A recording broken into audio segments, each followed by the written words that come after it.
अस्सलाम वालेकुम dear students, Punjab university BS 4 year program में कंप्यूटर साइंस बेसिक IT से रिलेटेड एक कोर्स पढ़ाया जाता है जिसका कोड है COM111। मैं इस ट्यूटोरियल में पीटर नॉर्टन से रिलेटेड कुछ बेसिक IT के नोट्स आपको शॉर्ट क्वेश्चन आंसर प्रोवाइड करूंगा और ये 50 मोस्ट शॉर्ट क्वेश्चन आंसर्स होंगे, आपने ये लाजमी प्रिपेयर करने।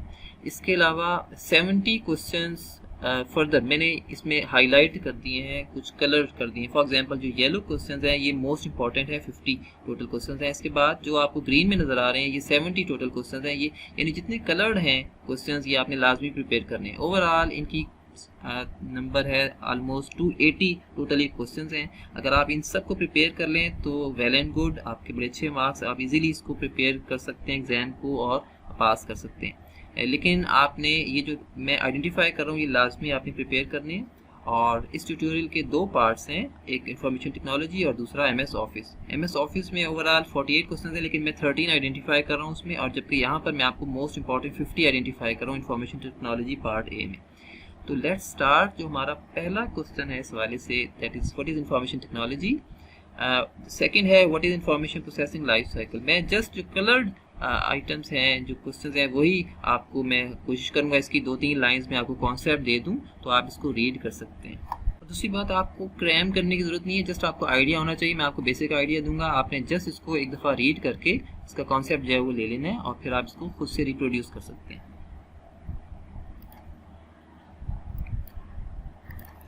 हाँ जी, फर्स्ट हमारे पास क्वेश्चन है व्हाट इज़ IoT। देखिए IoT क्या है, ये बिलियंस ऑफ फिजिकल ऑब्जेक्ट्स हैं दुनिया में, और ये आपके घर में भी होंगे या आपके जहाँ पर आप ऑफिस में भी होंगे। छोटी छोटी सी डिवाइसेस होती हैं, सेंसर होते हैं, और ये बेसिकली आपके इंटरनेट से कनेक्टिविटी करवाते हैं और आप इनको रिमोटली हैंडल कर सकते हैं। इंटरनेट से आप इनको कंट्रोल कर सकते हैं। इनका जो भी डाटा है, स्टेटस है, जो ये आपके कम्युनिकेट कर रहे हैं वो स्टेटस आप जान सकते हैं और इसको रिमोटली कंट्रोल कर सकते हैं। और इसकी एग्जांपल मैंने यहाँ पर कोट की है। फॉर एग्जांपल आप अगर रिमोट रहते हुए घर में कुछ आपके लाइट बल्ब हैं, इनको आप एक स्मार्टफोन की ऐप से आप इसको कंट्रोल कर सकते हैं, इसको ऑन ऑफ कर सकते हैं।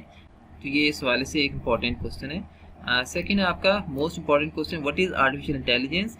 AI refers to the simulation of human intelligence in machines that are programmed to think like humans and mimic their actions। देखिए AI बेसिकली क्या करता है, ह्यूमन मशीन्स में हम प्रोग्राम करके अपनी जो इंटेलिजेंस है मशीन में ट्रांसफ़र करते हैं। फॉर एग्जांपल रोबोट्स हैं, रोबोट्स को हम प्रोग्राम इस तरह से करते हैं कि वो खुद से थिंक ओवर कर सकें, खुद से डिसाइड कर सकें, खुद से एक यानी ह्यूमन इंटेलिजेंस के करीब करीब वो डिसाइड कर सकें, एक्शंस परफॉर्म कर सकें, उनको मिमिक कर सकें। यहाँ मैंने एक वर्ड यूज़ किया है मिमिक। मिमिक से मुराद कॉपी करना है, यानी ह्यूमन के एक्शंस को ये कॉपी कर सकते हैं। इसको इस तरह से प्रोग्राम किया जाता है। आल्दो ये बड़ा मुश्किल काम होता है कि ह्यूमन की इंटेलिजेंस, इंसान तो अल्लाह ताला की कुदरत का शाहकार है, लेकिन फिर भी इंसान बड़ी हद तक उसको इस काबिल बना सकता है प्रोग्राम करके कि वो खुद से सोच सके किसी हद तक। These actions can be simple as well as complex. ये जो एक्शंस हैं ये सिंपल भी हो सकते हैं, बड़े कॉम्प्लेक्स भी हो सकते हैं। The examples of machines with AI computers that, for example अगर आपकी जो मशीन है वो आपने इसको इस काबिल बना दिया कि वो चेस प्ले कर रही है, या कोई सेल्फ ड्राइविंग कार है, आपने AI के थ्रू अगर आपने उसको इतनी इंटेलिजेंस में ट्रांसफर कर दी कि वो खुद फैसला कर रही है कि कार ने कहाँ पर टर्न लेना है और कहाँ पर क्या उसने डिसाइड करना है, तो ये एक AI की अच्छी एप्लीकेशन होगी। नेक्स्ट आपका बड़ा इंपॉर्टेंट क्वेश्चन है व्हाट इज क्लाउड कंप्यूटिंग और cloud network. Cloud computing is the on demand availability of computer system resources. क्या होती है जो ऑन डिमांड अवेलेबिलिटी? देखिए रिसोर्सेज, सिस्टम रिसोर्सेज की ये बात कर रहा है। आपको पता है आपके कंप्यूटर में रिसोर्सेज होते हैं, आपका प्रोसेसर, आपकी हार्ड ड्राइव, आपकी रैम और सॉफ्टवेयर इंस्टॉल्ड होते हैं। आपके ऑफिसेज में बहुत सारा नेटवर्किंग हुई होती है, तो अच्छा खासी ना आपको इन्वेस्टमेंट करनी पड़ती है एक ऑफिस का नेटवर्क बना, एक ऑफिस का सिस्टम इस्टेब्लिश करने के लिए। अगर ये तमाम चीज़ें आप ऑनलाइन परचेज कर लें, तमाम रिसोर्सेज एक कंपनी को पेमेंट करके अगर परचेज कर लें, तो आपको जितनी ज़रूरत हो उसी हिसाब से अब आप अपने रिसोर्सेज को एक्सपेंड कर सकते हैं। आपकी ज़्यादा कस्टमर बेस है, ज़्यादा कस्टमर्स अगर बढ़ रहे हैं वक्त के साथ साथ आप अपनी कस्टमर बेस बढ़ा सकते हैं इन रिसोर्सेज को हायर करके, और आपको अपने एंड पर कम से कम इन्वेस्टमेंट आप करते हैं हार्डवेयर की। आपके पास सादा सा एक लैपटॉप हो, सादा सा हार्डवेयर, सादा सी एप्लीकेशन, और आपको जितनी ज़रूरत है रिसोर्सेज की आप उनसे ऑन डिमांड परचेज कर लेते हैं पेमेंट करके। और ये कौन से रिसोर्सेज हो सकते हैं? आपके data resource, data storage based, या कंप्यूटिंग पावर। आपका जितनी आपको कंप्यूटिंग चाहिए, प्रोसेसिंग आपको कंप्यूटिंग पावर चाहिए, आप उसको परचेज कर लेते हैं। और आपको इतना ज़्यादा डायरेक्टली इंगेज नहीं होना पड़ता। यूज़र कम से कम एक्टिवली इंगेजमेंट के साथ वो तमाम रिसोर्सेज हायर कर सकता है।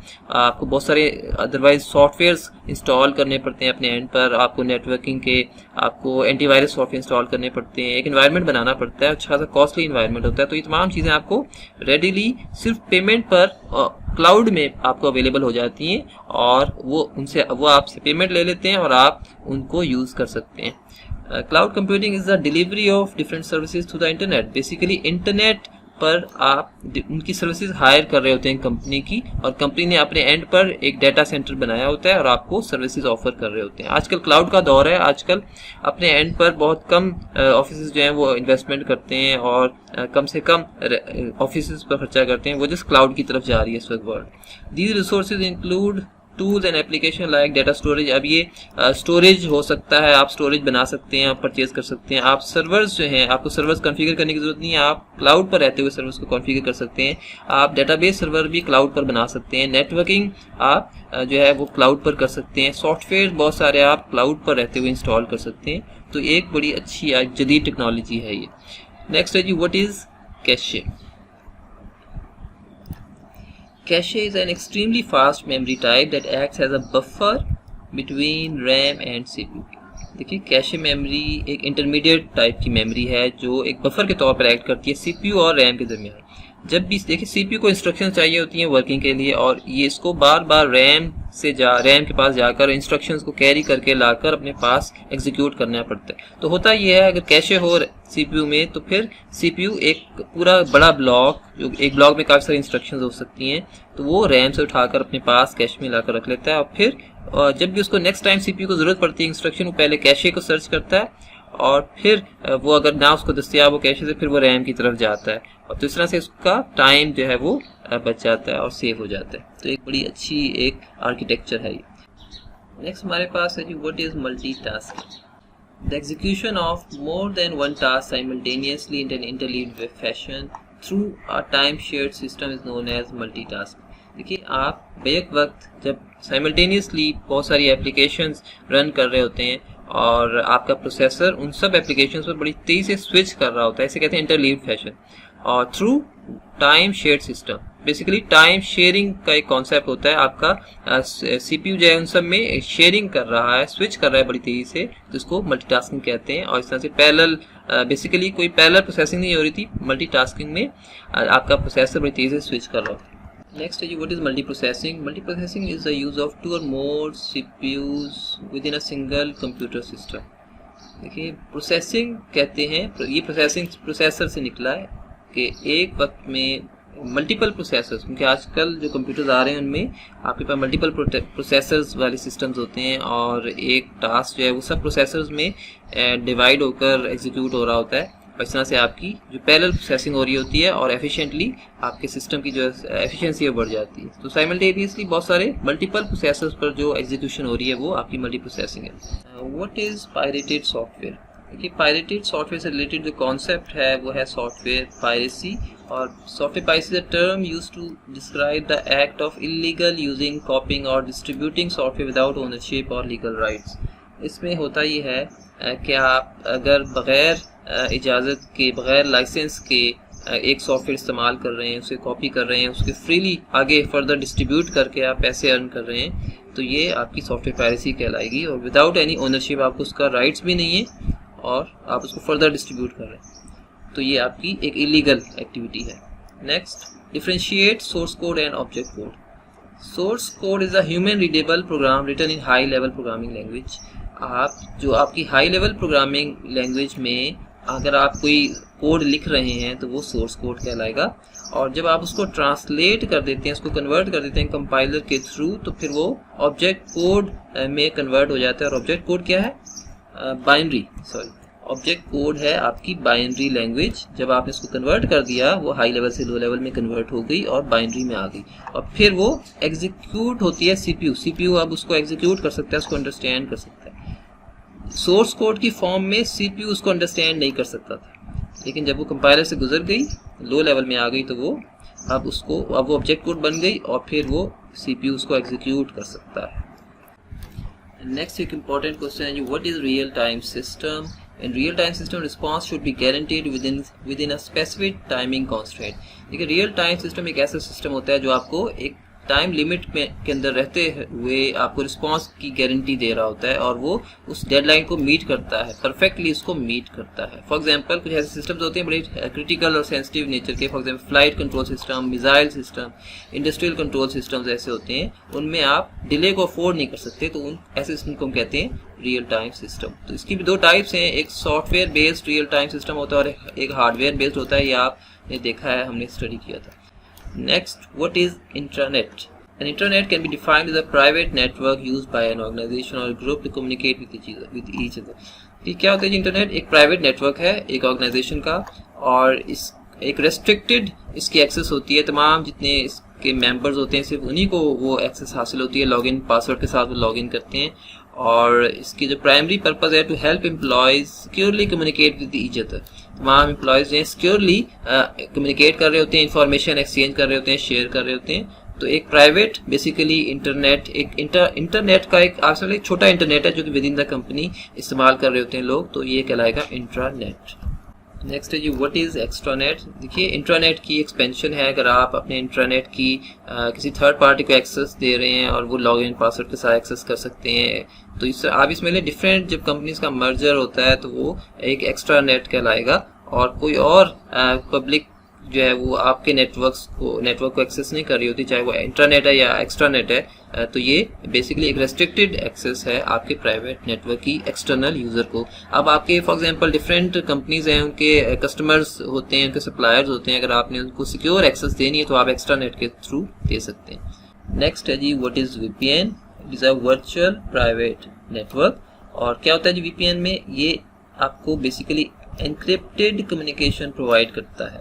दो एंड पॉइंट्स ने अगर सीक्रेट वे में कम्युनिकेट करना है तो वो अपनी डाटा को एनक्रिप्ट कर देते हैं, और एक आप इसमें एक सिक्योर टनल बन जाती है। बिल्कुल ऐसी है जिस तरह दो ऑर्गेनाइजेशंस के दरमियान जो कि रिमोटली ज्योग्राफिकली रिमोट हैं, और वो उनके दरमियान अगर एक टनल क्रिएट हो जाए और उस टनल के अंदर तमाम डाटा एक्सचेंज हो, तो वो बिल्कुल ऐसी है कि ये वो वीपीएन के तौर पर ट्रीट होगा। तो वीपीएन बेसिकली असल में टनल तो नहीं क्रिएट होती, लेकिन आपने सिर्फ उसी चैनल को, उसी पब्लिक मीडिया को, उसी पब्लिक नेटवर्क को यूज करते हुए आपने एक सिक्योर वे में टनल क्रिएट कर ली, तो वो कहलाएगा एक वीपीएन। और ये भी एक प्राइवेट नेटवर्क होता है, और ये जरा आपके एक्स्ट्रानेट से फर्क होता है। एक्स्ट्रानेट में उस तरह से आपकी इंक्रिप्शन नहीं हो रही थी ऐसा, तो वीपीएन में बेसिकली आपकी इंक्रिप्शन हो रही होती है और ज़्यादा सेफ होती है, आपकी इन्फॉर्मेशन ज़्यादा सेफली ट्रांसफर हो रही होती है। आपकी हेड ऑफिस में डिफरेंट जो अगर वहाँ के जो मेंबर्स हैं उन्होंने रिमोटली अगर हेड ऑफिस को कोई डाटा अगर पहुँचाना है, या डिफरेंट ऑर्गेनाइजेशन ने अगर कम्युनिकेट करना है सीक्रेट वे में, तो वो एनक्रिप्टेड टनल बना सकती है। नेक्स्ट है जी what is simulation of virtual reality.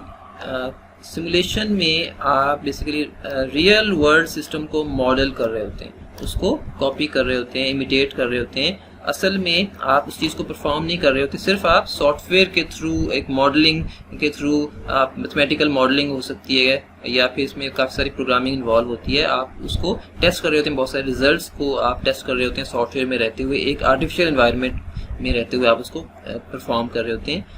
जबकि अगर आप उसको रियल वर्ल्ड में इसको इम्प्लीमेंट करें तो फिर आपको बहुत सारे रिस्की एक्सपेरिमेंट्स हो सकते हैं, बहुत सारी उसकी कॉस्ट इन्वॉल्व हो सकती हैं, बहुत सारी उसमें नुकसान हो सकता है, तो इसलिए आप उसको सिमुलेशन पर या मॉडलिंग में रहते हुए उसको यूज़ कर रहे होते हैं। नेक्स्ट जो मोस्ट इंपॉर्टेंट क्वेश्चन है जी व्हाट इज़ कंप्यूटर वायरस और मैलवेयर। कंप्यूटर वायरस एक मैलिशियस कोड होता है जो कि लिखा जाता है, जानबूझकर इंटेंशनली लिखा जाता है to alter the way a computer operates, यानी एक कंप्यूटर के बिहेवियर को वो अल्टर कर देता है। कंप्यूटर जिस तरह से बिहेव कर रहा है वो फिर उस तरह से, अगर उसमें वायरस आ जाएगा कंप्यूटर में, तो फिर वो उस तरह से बिहेव नहीं करेगा। और ये इसके पीछे जाहिर है कुछ मेलिशियस कहते हैं, एक बुरी नीयत हो सकती है इसके डिज़ाइन के पीछे। A virus operates by inserting और attaching itself to the legitimate program. एक वायरस जो है वो अपने आप को इंसर्ट कर देता है या अटैच कर लेता है एक लीगल प्रोग्राम, जो आपका एक कंप्यूटर में लीगल या लेजिटिमेट प्रोग्राम होता है, उसके साथ अपने आप को अटैच कर लेता है, और जैसे ही वो प्रोग्राम जब भी एग्जीक्यूट होता है तो फिर वायरस भी चल पड़ता है और अपना एक्टिविटी वो ये परफॉर्म करता है। ये भी आपके इंपॉर्टेंट क्वेश्चन हैं, लेकिन हम इनको फिलहाल स्किप कर रहे हैं। ये नॉर्मली आप जानते हैं और आपके फिंगर टिप्स में हैं, आपने टेस्ट दिए। तो नेक्स्ट इंपॉर्टेंट क्वेश्चन जो हम देखेंगे that is FLOPS. FLOP stands for floating point operations. It is a measure of computer performance usually useful in the fields of scientific computation that require floating point calculations.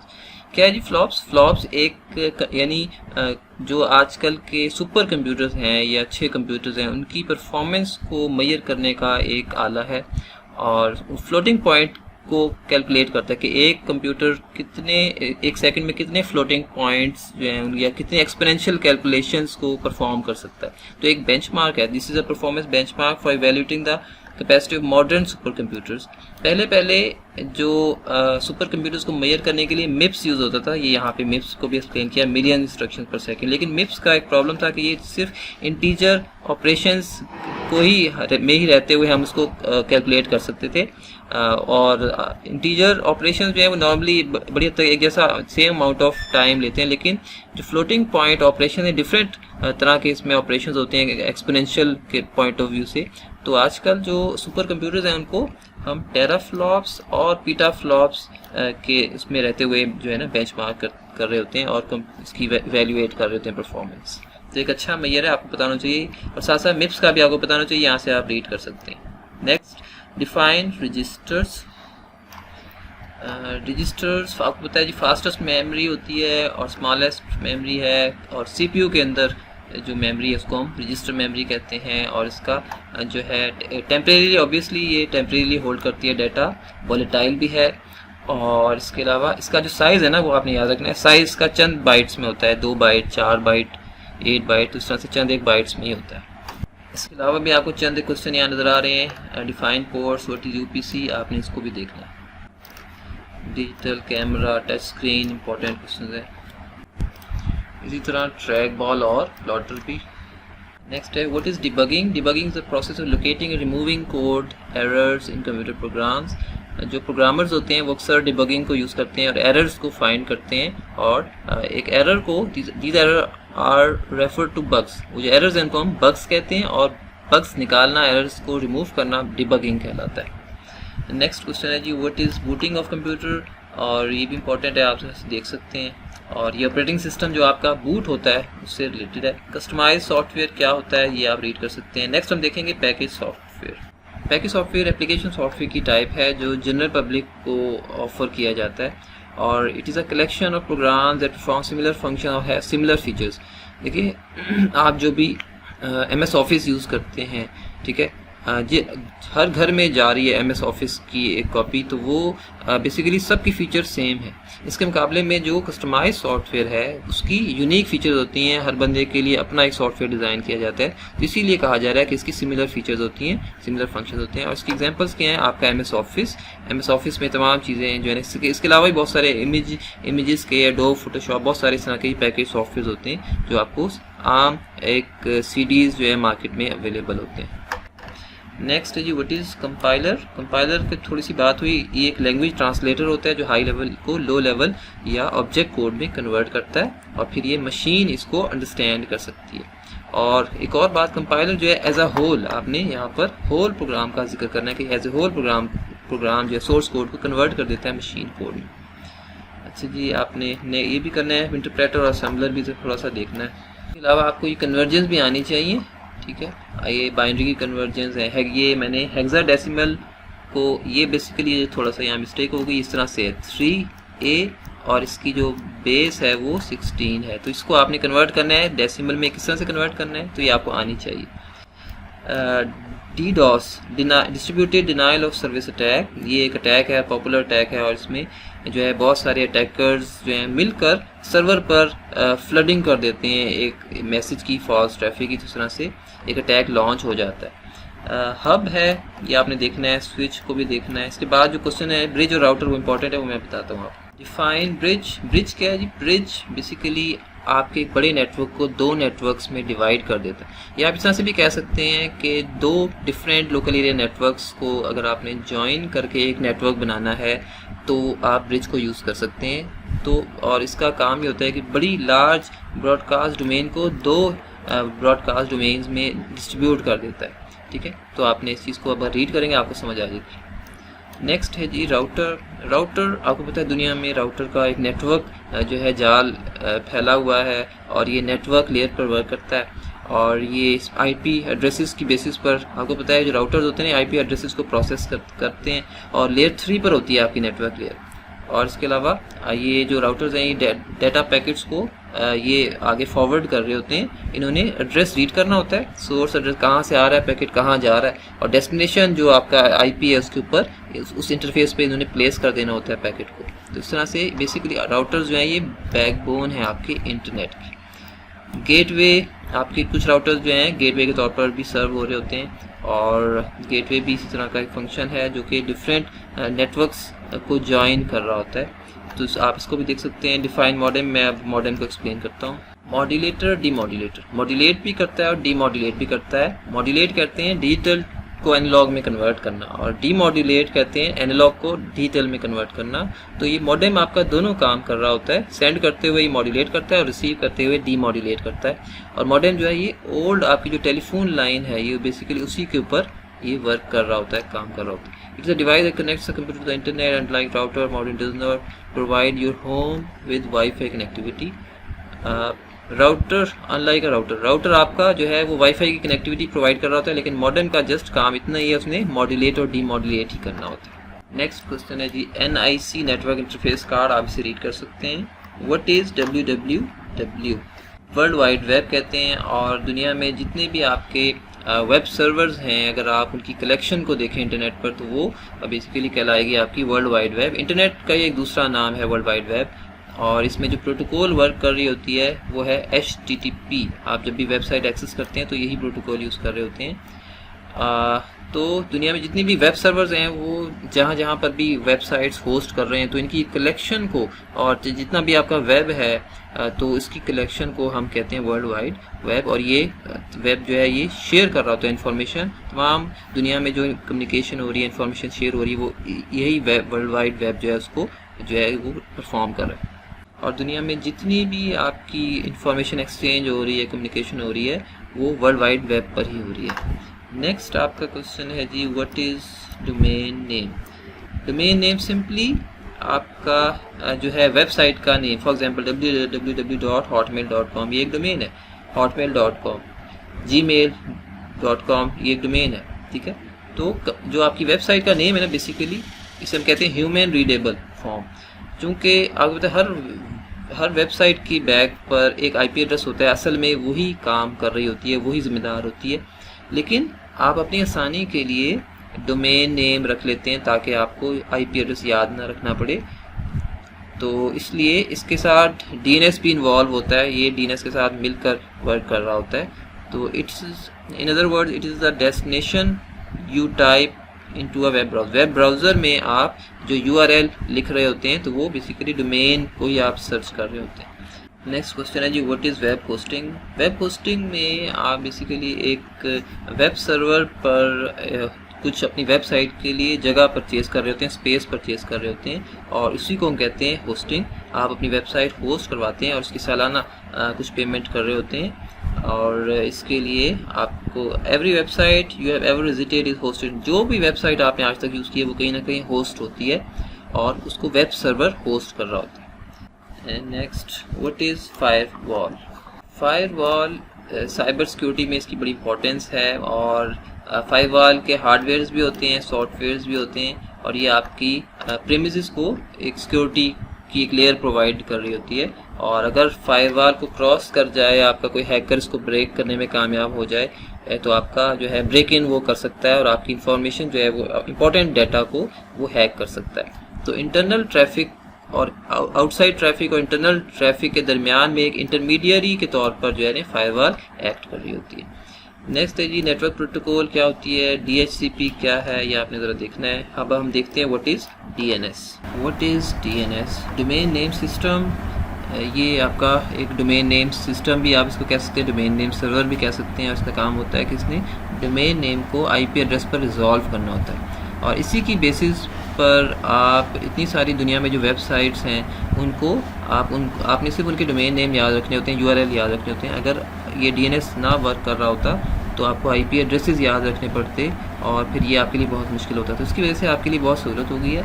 तो ये क्या करता है, translate domain names to IP addresses so browsers can load internet resources. इसी की वजह से फिर आपकी वेबसाइट्स जो हैं वो आपकी डाउनलोड हो सकती हैं। होता क्या है, आपकी रिक्वेस्ट जाती है DNS पर सबसे पहले URL के साथ, फिर DNS से आपके पास वापस मशीन पर IP एड्रेस आता है और फिर दोबारा से आपकी मशीन से IP एड्रेस के थ्रू जाती है रिक्वेस्ट असल सर्वर की तरफ और फिर वेबसाइट आपके कंप्यूटर तक पहुंचती है। तो इस तरह से ये DNS वर्क करता है और बड़ा इंपॉर्टेंट है, इसका बहुत इंपॉर्टेंट रोल है इंटरनेट की वर्ल्ड में।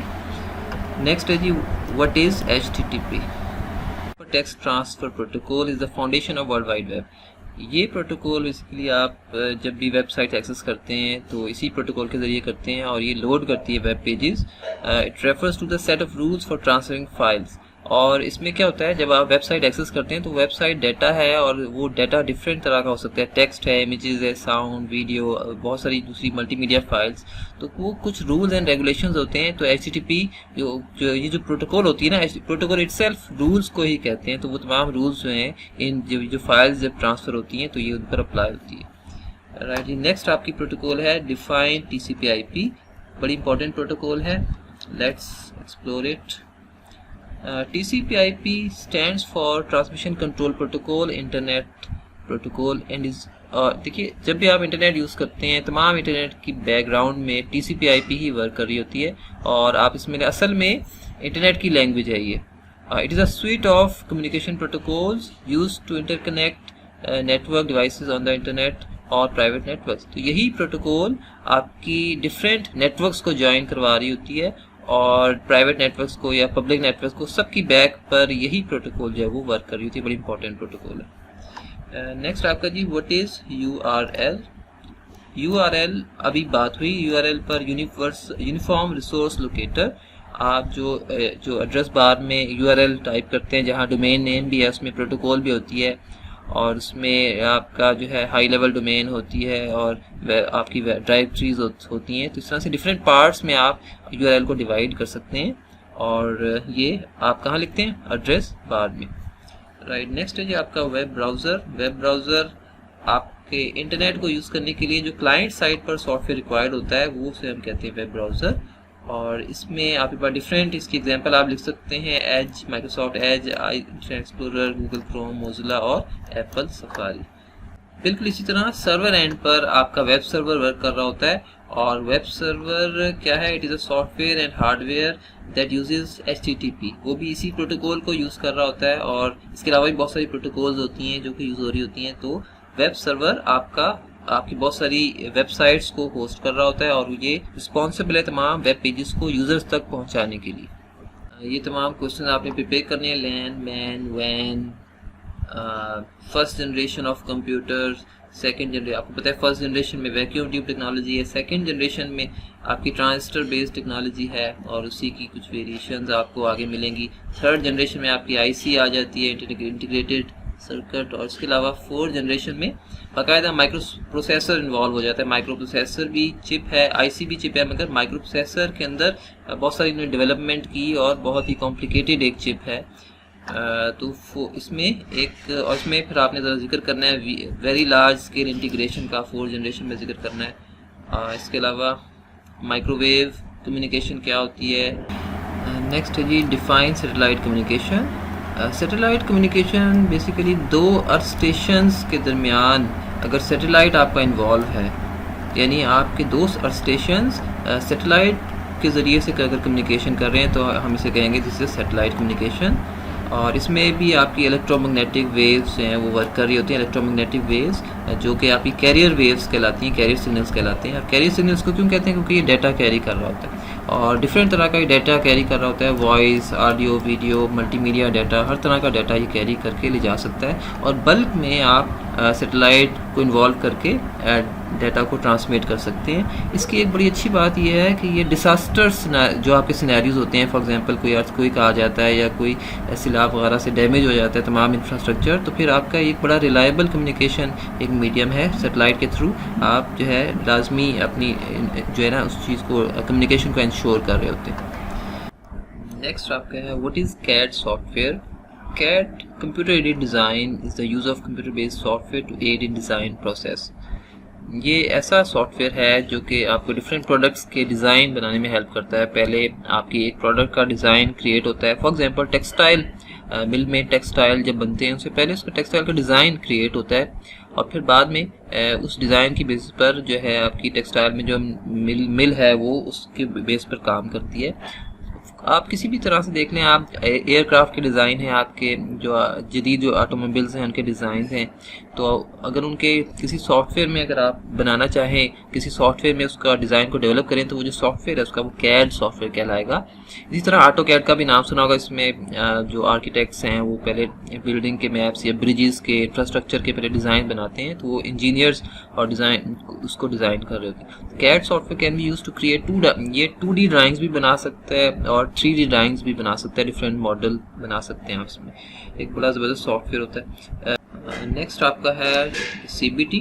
CBT stands for computer based training और ये ऑनलाइन एजुकेशन का एक बड़ा इंपॉर्टेंट टूल है जिसमें आप किसी भी इंस्ट्रक्टर के बगैर एजुकेशन हासिल कर सकते हैं और आपको ट्रेनिंग मटेरियल जो है वो प्रोवाइड कर दिया जाता है USBs पर या बनी बनाई DVDs और CDs पर। फॉर एग्जांपल वर्चुअल यूनिवर्सिटी में जिस तरह का एक सिस्टम है वो कहलाएगी आपकी CBTs और उसमें आपकी मल्टीमीडिया बेस्ड टेक्स्ट बुक्स हो सकती हैं, ई-बुक्स हो सकती हैं, ट्यूटोरियल्स हो सकते हैं, जो प्रैक्टिस ड्रिल्स हो सकती हैं, सिमुलेशन हो सकती हैं। तो इस तरह से एक बड़ा इफेक्टिव और इकोनॉमिकल एक मेथड है टीचिंग का। तो आपका जी कैम कंप्यूटर एडेड मैन्युफैक्चरिंग और कंप्यूटर एडेड मैन्युफैक्चरिंग जो है ना ये आपकी कैड की ही एक एक्सटेंशन है। कैड और कैम दोनों आप मेरे लिए कंपलसरी होते हैं। कैड फर्स्ट फेज़ है, उसके बाद कैम का फेज़ है। कैड में जब आपने प्रोडक्ट का डिज़ाइन बना लिया, फाइनल हो गया, फिर वो डिज़ाइन इनपुट बन जाती है दूसरे मरहले में आपकी और कैम की तरफ।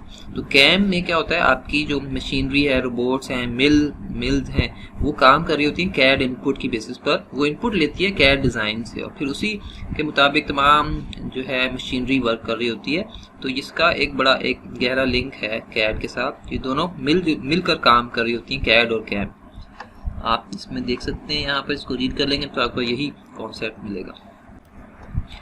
Next control unit. आपको पता है जी कि CPU का जो सुपरवाइज़र है, बेसिकली CPU के अंदर जो एक मेन कंट्रोलिंग बॉडी है वो कंट्रोल यूनिट है और यही आपके तमाम CPU के ऑपरेशंस को वॉच कर रहा होता है और हर तरह से एग्जीक्यूशन को परफॉर्म करवा रहा होता है। इंस्ट्रक्शन की फैचिंग, इंस्ट्रक्शन की एग्जीक्यूशन, उसका स्टोरेज और इसी साथ साथ ये क्लॉक भी जनरेट कर रहा होता है। यहाँ मैंने क्लॉक का जिक्र नहीं किया, तो ये इसका काम होता है कि क्लॉक भी जनरेट कर रहा होता है। इसको भी आप ऐड कर सकते हैं। नेक्स्ट CPU आप इसमें रीड कर सकते हैं। Define ALU stands for arithmetic and logic unit. ये भी CPU में एक मेन कंपोनेंट है जो एग्जीक्यूशन के लिए रिस्पॉन्सिबल है, तमाम जो बेसिक ऑपरेशंस हैं ये परफॉर्म करता है और CU और ALU मिलकर काम करते हैं। बेसिकली आपके CPU में 3 ही मेजर कंपोनेंट्स हैं, CU, ALU और रजिस्टर्स मेमोरी। रजिस्टर हम ऑलरेडी आई थिंक डिस्कस कर चुके हैं। यस। नेक्स्ट आपका है define OCR stands for optical character recognition और इसमें ऐसा होता है कि फॉर एग्जांपल जो आपके इमेजेस होते हैं बुक्स के, फॉर एग्जांपल या प्रिंटेड मटेरियल के अगर आप इमेजेस लेते हैं तो वो तो इमेजेस होते हैं, लेकिन अगर आप चाहें कि उस इमेज में जो टेक्स्ट है उसको आप एडिट कर सकें और वो उसमें कुछ फर्दर ऐड करके उसको दोबारा से उसका प्रिंट लेना चाहें तो फिर आपको OCR से उस इमेज को गुजारना पड़ेगा। इस तरह से वो जो इमेज के जो टेक्स्ट है वो एडिटेबल फॉर्म में आ जाएगा और फिर आप उसको एडिट कर सकते हैं और फर्दर उसको इन्हेंस कर सकते हैं। तो एक बड़ा इंपॉर्टेंट सॉफ्टवेयर है ये, अक्सर स्कैनर्स में बिल्ट इन होता है और इसका जो ड्राइवर है वो जो उसके ड्राइवर के साथ मिलकर ये वर्क कर रहा होता है। OMR की जो है एक एप्लीकेशन है जिस तरह आप MCQs जो है आप सॉल्व करते हैं, बॉक्सेस वगैरह ABCD बॉक्सेस, वही जो बॉक्सेस हैं उनको रिकग्नाइज करना, आपने कौन सी करेक्ट ऑप्शन जो है पे क्लिक किया तो वो OMR टेक्नोलॉजी इस पे वर्क कर रही होती है। आप बबल्स फिल कर रहे होते हैं उस MCQs में, तो ये OMR कहलाता है। एक रीडर होता है जो इसको रीड कर रहा होता है, सेंस कर रहा होता है। नेक्स्ट आपका है जी MICR की बैंक में एप्लीकेशन होती है। आपके जो चेक्स होते हैं उसके ऊपर स्पेशल इंक में एक चेक का नंबर लिखा जाता है और उसके हम कहते हैं मैग्नेटिक इंक कैरेक्टर रिकग्निशन और आपको यानी आप इसमें एक ऑटोमेशन की तरफ है, आप इसकी वजह से आपका बैंकिंग का सिस्टम ऑटोमेट हो जाता है, आपको चेक नंबर लिखना नहीं पड़ता, सिस्टम में एंटर फीड नहीं करना पड़ता और ऑटोमेटिकली आपका रीडर जो है वो चेक नंबर रीड कर लेता है। नेक्स्ट आपका जी smart card define. Smart card important question है। और स्मार्ट कार्ड एक प्लास्टिक कार्ड है जिसमें आपकी चिप होती है, प्रोसेसिंग चिप, ठीक है, छोटा सा प्रोसेसर होता है, इसमें रोम भी होगी स्टोरेज के लिए। तो एक ये जो स्मार्ट कार्ड है बेसिकली सिक्योरिटी के टोकन के तौर पर आप स्मार्ट कार्ड के थ्रू अपने आप को ऑथेंटिकेट करवाते हैं ऑर्गेनाइजेशन में, या डिफरेंट फॉर एग्जाम्पल ATM आप यूज़ करते हैं, सेम यूज़ करते हैं, क्रेडिट कार्ड यूज़ करते हैं, तो इसी स्मार्ट कार्ड की बेसिस पर आपको वो सर्विस ऑथेंटिकेट करती है और सर्विसेज प्रोवाइड करती है। नेक्स्ट आपके define CRT monitor. CRT stands for cathode ray tube. Cathode ray tube एक पुराने टाइम में जो आपका यूज़ होता था टेलीविज़न और मॉनिटर, एक बल्कि सी पिक्चर ट्यूब होती थी, उसमें उसे कैरी करना भी बड़ा प्रॉब्लम था। तो वो आपकी वैसे अभी भी कहीं कहीं यूज़ हो रही होती है। इसकी कुछ एडवांटेजेस से कुछ डिसएडवांटेजेस थे। एडवांटेज ये था कि इसका व्यूइंग एंगल अच्छा था और इसका जो है रिफ्रेश रेट भी मुनासिब था, लेकिन इसके अलावा ये ज़्यादा जो डिसएडवांटेज है इसके, ज़्यादा बिजली कंज्यूम करता है, इसके आइज़ पर स्ट्रेन पड़ता है, इसको कैरी करना इतना बल्कि होता है, पोर्टेबल नहीं है, तो ये इसके कुछ लिमिटेशंस हैं। और इसकी जो वर्किंग है यहाँ पे लिखी हुई है, ये फायर इलेक्ट्रॉन्स में इलेक्ट्रॉन गन्स होती हैं जो कि फायर कर रही होती हैं बैक एंड पर, जो ट्यूब है उसके कुछ फॉस्फोर डॉट्स जो है उनके ऊपर उस तरह से वो ग्लो कर रही होती है स्क्रीन। तो एक पुरानी टेक्नोलॉजी है, जस्ट इसकी हम रीड करते हैं तो ये ऑब्सोलीट हो गई है बेसिकली। नेक्स्ट है जी what is refresh rate. Refresh rate refers to the number of times per second that the monitor refreshes the image. यानी एक सेकंड में आपका मॉनिटर कितनी दफ़ा स्क्रीन को रिफ्रेश कर रहा है। जितना देखें जितना ज़्यादा उसका वो होगा ना रिफ्रेश रेट, इतनी अच्छा स्मूथ आपका जो है क्वालिटी होगी स्क्रीन की और व्यू की, इतना अच्छा आपको इमेज नज़र आएगा। और इसको जो रिफ्रेश रेट को मेजर करते हैं वो आप हर्ट्ज में करते हैं। नेक्स्ट जो है रिस्पॉन्स टाइम, ये भी डिस्प्ले स्क्रीन से रिलेटेड ही एक बेंचमार्क है। ये इसमें डिफरेंट बेंचमार्क्स होते हैं डिस्प्ले स्क्रीन को मेजर करने के, उनमें से रिफ्रेश रेट भी उन्हीं में से है, रिस्पॉन्स टाइम भी उसी में से है, इसके अलावा डॉट पिच है वो भी इसी में से है। तो अब आगे हम देखेंगे और भी फर्दर ये कुछ इसके बेंचमार्क्स हैं, आप इनको देख सकते। आस्पेक्ट रेशो है, व्यूइंग एंगल है। नेक्स्ट आपका है जी what is dot pitch. Dot pitch भी एक बेंचमार्क है स्क्रीन से रिलेटेड, डिस्प्ले स्क्रीन को इवेलुएट करने से related. It is the distance between pixels on computer, यानी आपके जो पिक्सल्स होते हैं पिक्सल के दरमियान फासला जितना ज़्यादा होगा उतना आपकी जो इमेज है उतना ही ब्लर होगा, और जितना कम फासला होगा उतनी ज़्यादा पिक्सल डेंसिटी ज़्यादा होगी और आपका इमेज भी शार्प होगा। तो इस तरह से डॉट पिच बड़ा इंपॉर्टेंट एक मेजर समझा जाता है और इसको मिलीमीटर में मेजर किया जाता है। राइट, नेक्स्ट आपका है जी पिक्सल पिच। पिक्सल पिच को भी आप रीड कर सकते हैं।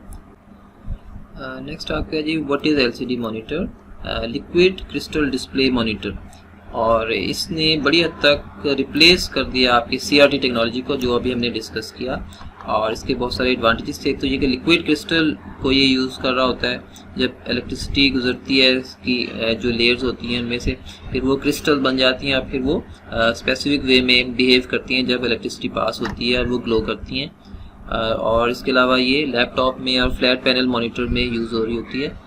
इसके बाद आपके LED मॉनिटर्स भी आ गए। LED मॉनिटर और LCD मॉनिटर में थोड़ा ही डिफरेंस है।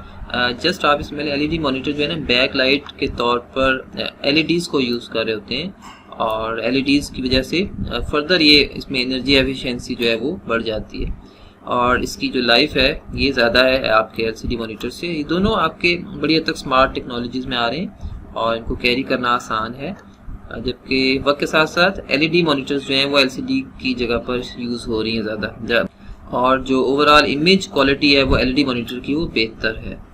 राइट, नेक्स्ट आपका है व्हाट इज़ बस। बस क्या है जी? बस एक कम्युनिकेशन पाथवे है बिटवीन 2 और मोर डिवाइसेस। आपके कंप्यूटर सिस्टम में डिफरेंट डिवाइसेस हैं बस के थ्रू कम्युनिकेट करती हैं, और आपके मदरबोर्ड में बस का एक वो है, आपकी सिस्टम बस होती है जो हिडन होती है, आपको इस तरह से नज़र नहीं आ रही होती। और इसके अंदर फर्दर 3 बसें होती हैं, एड्रेस बस, डाटा बस और कंट्रोल बस, और इनसे आपके सिग्नल्स जो हैं पास हो रहे थे प्रोसेसर और के दरमियान, प्रोसेसर और रैम के दरमियान, और कुछ फर्दर डिवाइसेस जो हैं IO डिवाइसेस उनके दरमियान। नेक्स्ट है जी इंटरनेट प्रोटोकॉल। क्या है इंटरनेट प्रोटोकॉल? कहते हैं set of rules for routing and addressing of packets of data. कोई भी प्रोटोकॉल आप ले लें, प्रोटोकॉल होती है सेट ऑफ रूल्स, और ये डिफरेंट एंटिटीज़ जब डाटा कम्युनिकेट कर रही होती हैं तो उनके दरमियान कुछ सेट ऑफ रूल्स होते हैं जिनके तहत वो एक्सचेंज करते हैं पैकेट्स और कम्युनिकेट कर रहे होते हैं।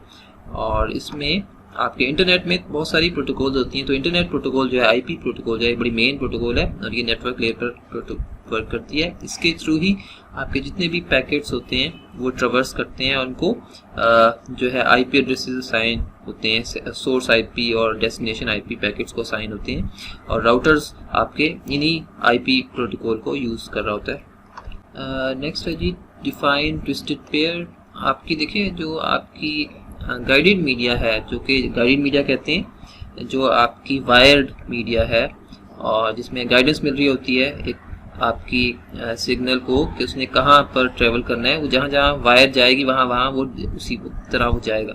एक होता है अनगाइडेड मीडिया जिसमें वायरलेस मीडियम होता है। तो ये टाइप है गाइडेड मीडिया की। केबल है, डेफिनेटली फिजिकल मीडियम है, और ये लोकल एरिया नेटवर्क को अक्सर बनाने में यूज़ हो रहा होता है। और इसकी जो केबल है वो ये वाली केबल कॉपर बेस्ड केबल होती है, और उसमें 8 केबल्स होती हैं और 4 पेयर्स होते हैं उनके, रंग बिरंगे कलरफुल वो होते हैं, उनकी कॉन्फ़िगरेशन करनी पड़ती है। और ये जो ट्विस्ट होते हैं, ट्विस्ट क्यों दिए जाते हैं, इसका नाम जो है वो उसलिए दिया जाता है क्योंकि काफ़ी सारे हम ट्विस्ट देते हैं ताकि वो जो एक्सटर्नल नॉइज़ है आपस में वो जो वायर्स हैं आपस में एक दूसरे के एक्सटर्नल नॉइज़ को कैंसिल कर देती हैं, उसके इंटरफेरेंस को कैंसिल कर देती हैं। अदरवाइज़ अगर हम ट्विस्ट ना दें तो वो नॉइज़ पिक कर लेती है। नेक्स्ट कोएक्सियल केबल भी इंपॉर्टेंट केबल है, अक्सर हम केबल वगैरह में यूज़ करते हैं, इसको आप रीड कर सकते हैं। फाइबर ऑप्टिक भी आप इसे रीड कर सकते हैं। फाइबर ऑप्टिक सिस्टम बस पर थोड़ी सी बात हुई अभी, और एक्सपेंशन बस आपकी जो है डिफरेंट आपकी जो डिवाइसेस हैं PCI स्लॉट, उस पर हम डिफरेंट कार्ड्स जो है हम अपने फर्दर कुछ डिवाइसेस को कनेक्ट कर सकते हैं अपने सिस्टम के साथ एक्सपेंशन बस के थ्रू। एड्रेस बस आपकी CPU और जो आपकी सिस्टम बस है वो बेसिकली 3 बसेस पर मैंने भी बताया, उसमें से एक एड्रेस बस है, और ये CPU की तरफ से एड्रेसेस को डायरेक्ट कर रही होती है टुवर्ड्स रैम। यानी CPU को जब भी कोई एड्रेस चाहिए होता है, कोई डाटा चाहिए होता है रैम से, तो वो एड्रेस जारी करता है कि फला मेमोरी लोकेशन से इसको उठा कर लाया जाए, ऑर्डर जारी करता है। तो वो ऑर्डर जाता है, ऑर्डर तो कंट्रोल बस से जाता है खैर, लेकिन एड्रेस बस से क्या जाएगा, एड्रेस जाएगा उस मेमोरी लोकेशन पर। और इसे ये यूनिडायरेक्शनल बस होती है, हमेशा इसकी डायरेक्शन प्रोसेसर से टुवर्ड्स रैम ही रहती है। नेक्स्ट इंटरप्ट है, आप इसे रीड कर सकते हैं। और इंटरप्ट एक सिग्नल होता है जो डिवाइस की तरफ से CPU को जाता है। 1-2 लाइंस लिखते हैं आप इससे रिलेटेड, तो there are also enough. Anyway इतना इंपॉर्टेंट शायद नहीं है, लेकिन फिर भी आपको बताना चाहिए। What is meant by multimedia, आप देख सकते हैं आइडिया आपको। डाटा बस पर कुछ बात हुई है, ये बस डाटा कैरी कर रही होती हैं CPU और रैम के दरमियान या फिर IO डिवाइसेस के दरमियान। कंट्रोल बस से आपके सिग्नल्स जो हैं, कंट्रोलिंग सिग्नल्स जो हैं मूव कर रहे होते हैं, CPU ऑर्डर जारी करता है इस तरह। और ये तमाम जो कंप्यूटर का नर्वस सिस्टम है वो ये उसके लिए रिस्पॉन्सिबल है, उनके सिग्नल्स, कंट्रोलिंग सिग्नल्स को कैरी कर रहा होता है। नेक्स्ट आपका है जी what is impact printer. Impact printer ऐसे प्रिंटर्स हैं जो कि आपकी स्ट्राइकिंग हैमर जिनमें स्ट्राइक कर रही होती है और एक फिजिकल कांटेक्ट हो रहा होता है, इंक रिबन पर आपकी हैमर स्ट्राइक करती है। इसकी कुछ टाइप्स हैं, वैसे ये स्लोअर है निस्बतन, और पहले टाइम में यूज़ होता था, आजकल नॉन इम्पैक्ट प्रिंटर्स चल रहे हैं ज़्यादातर। और इसकी जो टाइप्स हैं वो डॉट मैट्रिक्स, डेजी व्हील और लाइन प्रिंटर्स हैं। नॉन इम्पैक्ट की कैटेगरीज में लेज़र प्रिंटर आ जाता है, इंकजेट प्रिंटर आ जाता है और थर्मल प्रिंटर आ जाता है। और नॉन इम्पैक्ट विदाउट स्ट्राइकिंग, ये इंक रिबन पर स्ट्राइक नहीं करते बल्कि इसका मैकेनिज्म है, वर्किंग मैकेनिज्म वो डिफरेंट है। वो चार्जिंग मैकेनिज्म होता है नॉर्मली, या फिर इसके अलावा थर्मल आपका मैकेनिज्म है जिसमें वो जो आपकी थर्मल वैक्स है या पेपर को बर्न किया जा रहा होता है। इंकजेट में लिक्विड इंक होती है, इसमें, जबकि आपका जो लेज़र प्रिंटर है इसमें टाइप, उसमें आपकी टोनर पाउडर फॉर्म में इंक होती है। राइट, ये थोड़ी थोड़ी इन्फॉर्मेशन मैं आपको बता रहा हूँ, आपको अगर याद रहे आप इसमें लिख सकते हैं। लेज़र प्रिंटर को जो आपने डिफाइन करना है, एक तो ये कि इसका एब्रीविएशन देना है, और इट इज़, इसका एब्रीविएशन क्या है जी, light amplification by stimulated emission of radiation. और ये फास्टेस्ट कंप्यूटर है नॉन इम्पैक्ट की कैटेगरीज में, क्वालिटी भी अच्छी है, और ये फोटोकॉपियर की प्रिंसिपल पे वर्क करता है। It transverse the image of output on paper using laser, और इसमें लेज़र टेक्नोलॉजी जो है वो यूज़ हो रही होती है। चार्जिंग मैकेनिज्म होता है, मैंने भी बताया कि टोनर जो है वो इंक पाउडर फॉर्म में इंक होती है इसकी। तो ये चंद चीज़ें आप राइट कर सकते हैं। इंक जेट में लिक्विड इंक होती है और नोजल्स होती हैं, और उनमें से जो है टाइनी ड्रॉप्स हैं वो आपके स्प्रे हो रहे होते हैं। तो इसका जो टोनर है, उसका जो बिस्किट, उसको हम कैट्रिज कहते हैं, टोनर नहीं, टोनर तो लेज़र में कहते हैं, इसको हम कैट्रिज कहते हैं। Right, next is your thermal printer. Thermal printer जो है ये थर्म कहते हैं आपके टेम्परेचर या हीट के प्रिंसिपल पे ये वर्क करता है। नेक्स्ट आपका है main frame computer. Main frame computer high performance computers हैं और इनके रिसोर्सेज भी ज़्यादा होते हैं। इसकी रैम, इसकी हार्ड ड्राइव, प्रोसेसर, सब चीज़ें इसकी ज़्यादा होती हैं, और ये बिलियंस ऑफ कैलकुलेशंस जो है एक सेकंड में परफॉर्म कर सकता है। बहुत सारी ट्रांजैक्शंस परफॉर्म कर सकता है, रियल टाइम ट्रांजैक्शंस। बिजनेसेस बहुत सारे इसी पर डिपेंड कर रहे होते हैं, और जो मल्टीनेशनल कंपनीज हैं वो इसको अफोर्ड कर सकती हैं। उन्होंने अपने जो सर्वर्स हैं वो इस पर रखे होते हैं, इस पर कॉन्फ़िगर किए होते हैं, और ये बैक वक्त थाउजेंड्स ऑफ यूज़र्स को सपोर्ट कर रहा होता है।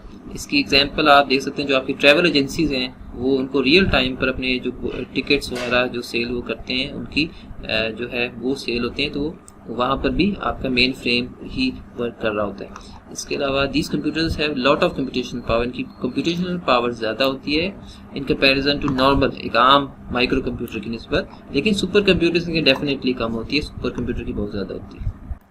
नेक्स्ट है जी आपके सुपर कंप्यूटर्स। सुपर कंप्यूटर देखिए दुनिया के फास्टेस्ट कंप्यूटर्स हैं, और ये थोड़ी सी देर में बहुत ज़्यादा डाटा प्रोसेस कर सकते हैं, और इसको सुपर कंप्यूटर को कहते हैं, सुपर कंप्यूटिंग ये परफॉर्म कर रहे होते हैं, और इसमें पैरेलल थाउजेंड्स के हिसाब से जो है प्रोसेसर लगे होते हैं, और ये एक ही तरह के ना टास्क को, एक ही तरह की प्रॉब्लम को सॉल्व कर रहे होते हैं।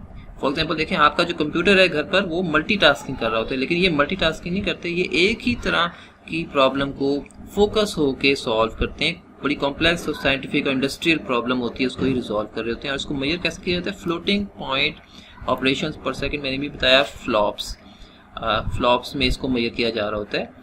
तो सुपर कंप्यूटर जो है आजकल तो डिफरेंट कंट्रीज़ की दौड़ लगी हुई है कि वो फॉर एग्जांपल कभी जापान कहता है हमने इतने पीटा फ्लॉप का सुपर कंप्यूटर बना लिया, कभी अमेरिका कहता है।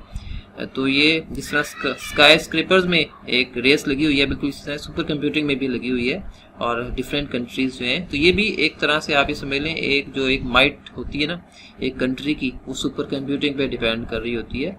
और एक आप इसमें जो डिफेंस ऑर्गेनाइजेशंस हैं उनके लिए एक बड़ा एक प्लस पॉइंट होता है अच्छा जो सुपर कंप्यूटर अगर वो रखते हैं। राइट, नेक्स्ट आपका है माइक्रो कंप्यूटर। माइक्रो कंप्यूटर एक जो आपका घर पर डेस्कटॉप है या लैपटॉप आप यूज़ करते हैं, वो ये उसी की एग्जांपल है। माइक्रो कंप्यूटर को क्यों कहते हैं माइक्रो कंप्यूटर, क्योंकि इसमें माइक्रो प्रोसेसर पाया जाता है, और इसके अलावा माइक्रो प्रोसेसर के साथ साथ इसमें मेमोरी और इसमें कुछ IO से रिलेटेड सर्किटरी होती है। तो इसके अलावा जो आपका मोबाइल है, मोबाइल ठीक है, मोबाइल भी बेसिकली उसमें प्रोसेसर लगा होता है ये वाला, और थोड़ा सा पावर ज़रा उसकी डिफरेंट होती है, लेकिन इसी की कैटेगरी में वो फॉल कर सकता है। नेक्स्ट आपका है जी बारकोड, आप इसे रीड कर सकते हैं। नेक्स्ट है व्हाट इज़ RFID। देखिए इसको हम कहते हैं रेडियो फ्रिक्वेंसी आइडेंटिफिकेशन, और अक्सर ट्रैकिंग के लिए ये यूज़ किया जाता है इन्वेंट्री को जब ट्रैक करना हो। इन्वेंट्री क्या होती है, स्टॉक्स होते हैं आपके मैन्युफैक्चरिंग जो ऑर्गेनाइजेशंस हैं वहाँ पे जो स्टॉक्स को मेंटेन करते हैं वो इन्वेंट्री होती है, और अक्सर उनको अपनी इन्वेंट्री के आइटम्स को ट्रैक करना पड़ता है, तो वो RFID उनको हेल्प करता है। जिस तरह ये बारकोड की एक्सटेंशन है, बारकोड रीडर में तो आपको करीब बिल्कुल ले जाकर प्रोडक्ट के फिर आपको स्कैन करना पड़ता है, लेकिन RFID में दूर रहकर भी आप उसको स्कैन कर सकते हैं। और इसमें होता क्या है, ये इलेक्ट्रोमैग्नेटिक फील्ड को यूज़ करते हुए ये ऑटोमेटिकली आइडेंटिफाई कर लेता है आपके टैग्स को और उनको पहचान लेता है, रिकग्नाइज कर लेता है, उनको ट्रैक कर लेता है। और इसके अंदर इसमें कंपोनेंट्स क्या क्या होते हैं, इसमें देखिए एक छोटा सा टाइनी एक ट्रांसपॉन्डर होता है, एक रेडियो रिसीवर होता है और एक ट्रांसमीटर होता है। और इसके अलावा जैसे ही आपके RFID रीडर के ज़रिए से एक इंटेरोगेशन की पल्स जनरेट होती है ना, यानी एक सिग्नल जनरेट होता है आपके RFID रीडर की तरफ से जो भी करीब में होता है टैग, तो फिर टैग जो है बाकायदा रिस्पॉन्ड करता है, जवाब देता है। और टैग के अंदर ज़ाहिर जो भी उन्होंने फीड कर दिया वो इन्वेंट्री नंबर वो बताएगा प्रोडक्ट का, और फिर रीडर को पता लग जाएगा, रीडर के पास जब मैसेज आएगा पता लग जाएगा रीडर को कि भाई ये जो टैग है कहाँ पर प्लेस्ड है, ये किस जगह पर है, या ये टैग पाया जाता है यहाँ पर या नहीं पाया जाता, तो उसको RFID रीडर को अंदाज़ा हो जाएगा और इस तरह से आपकी इन्वेंट्री जो है वो ट्रैक हो जाएगी। तो एक बड़ा इंपॉर्टेंट एक टूल है ये वाला RFID का, आजकल यूज़ हो रहा है जदीद, जो आपके डिपार्टमेंटल स्टोर्स हैं उनमें यूज़ हो रहा है। और RFID से रिलेटेड एक इंपॉर्टेंट बात आपको बताना चाहिए, जो टैग होते हैं ये प्रोडक्ट्स पर होते हैं। आपके जो प्रोडक्ट्स हैं, फॉर एग्जांपल जब आप एक प्रोडक्ट को परचेज करते हैं डिपार्टमेंटल स्टोर में, तो चेक इन जब आप कर रहे होते हैं तो वहाँ पर आपका रीडर जो है वो खुद ही ट्रैक कर लेता है, और वो जो प्रोडक्ट के अंदर कहीं टैग लगा होता है और वो टैग से उसकी कम्युनिकेशन हो रही होती है रीडर की। तो फिर जैसे ही वो आपके प्रीमिसेस से डिपार्टमेंटल स्टोर से बाहर जाता है तो वो RFID रीडर अपने उससे एंट्री को माइनस कर देता है। तो इस तरह से एक ऑटोमेटेड सिस्टम है बेसिकली। अच्छा, नेक्स्ट आपका है डिजिटल सिग्नल। डिजिटल सिग्नल को आप रीड कर सकते हैं, आपके तमाम जितनी भी डिजिटल कम्युनिकेशन है उसमें ये यूज़ हो रहा होता है, और 1 और 0 की बेसिस पर ये यूज़ हो रहा होता है। एनालॉग सिग्नल और डिजिटल सिग्नल आपने दोनों को रीड कर लेना है। नेटवर्क टोपोलॉजी आपके डिज़ाइन होती है, आपके नेटवर्क का एक लॉजिकल लेआउट या डिज़ाइन, किस तरह से आपने एक नेटवर्क की टोपोलॉजी को डिज़ाइन किया हुआ है, या अरेंजमेंट है बेसिकली, एक अरेंजमेंट फिजिकल अरेंजमेंट है, किस तरह से नोड्स आपस में कनेक्टेड हैं, वो किसी सेंट्रल डिवाइस के ज़रिए से कनेक्टेड है, या वो सिंपली एक बस के ज़रिए से कनेक्टेड है, या वो मैश की। आप देखें डिफरेंट तरह के यहाँ पर आपको टोपोलॉजीज़ ये नज़र आ रही हैं। एक स्टार अरेंजमेंट होता है, फिर एक मैश अरेंजमेंट होता है, ठीक है, एक ट्री अरेंजमेंट होता है, रिंग, ये डिफरेंट टोपोलॉजीज़ हैं जिसके तहत आप एक टोपोलॉजी डिज़ाइन कर सकते हैं। नेक्स्ट, व्हाट इज़ बस टोपोलॉजी।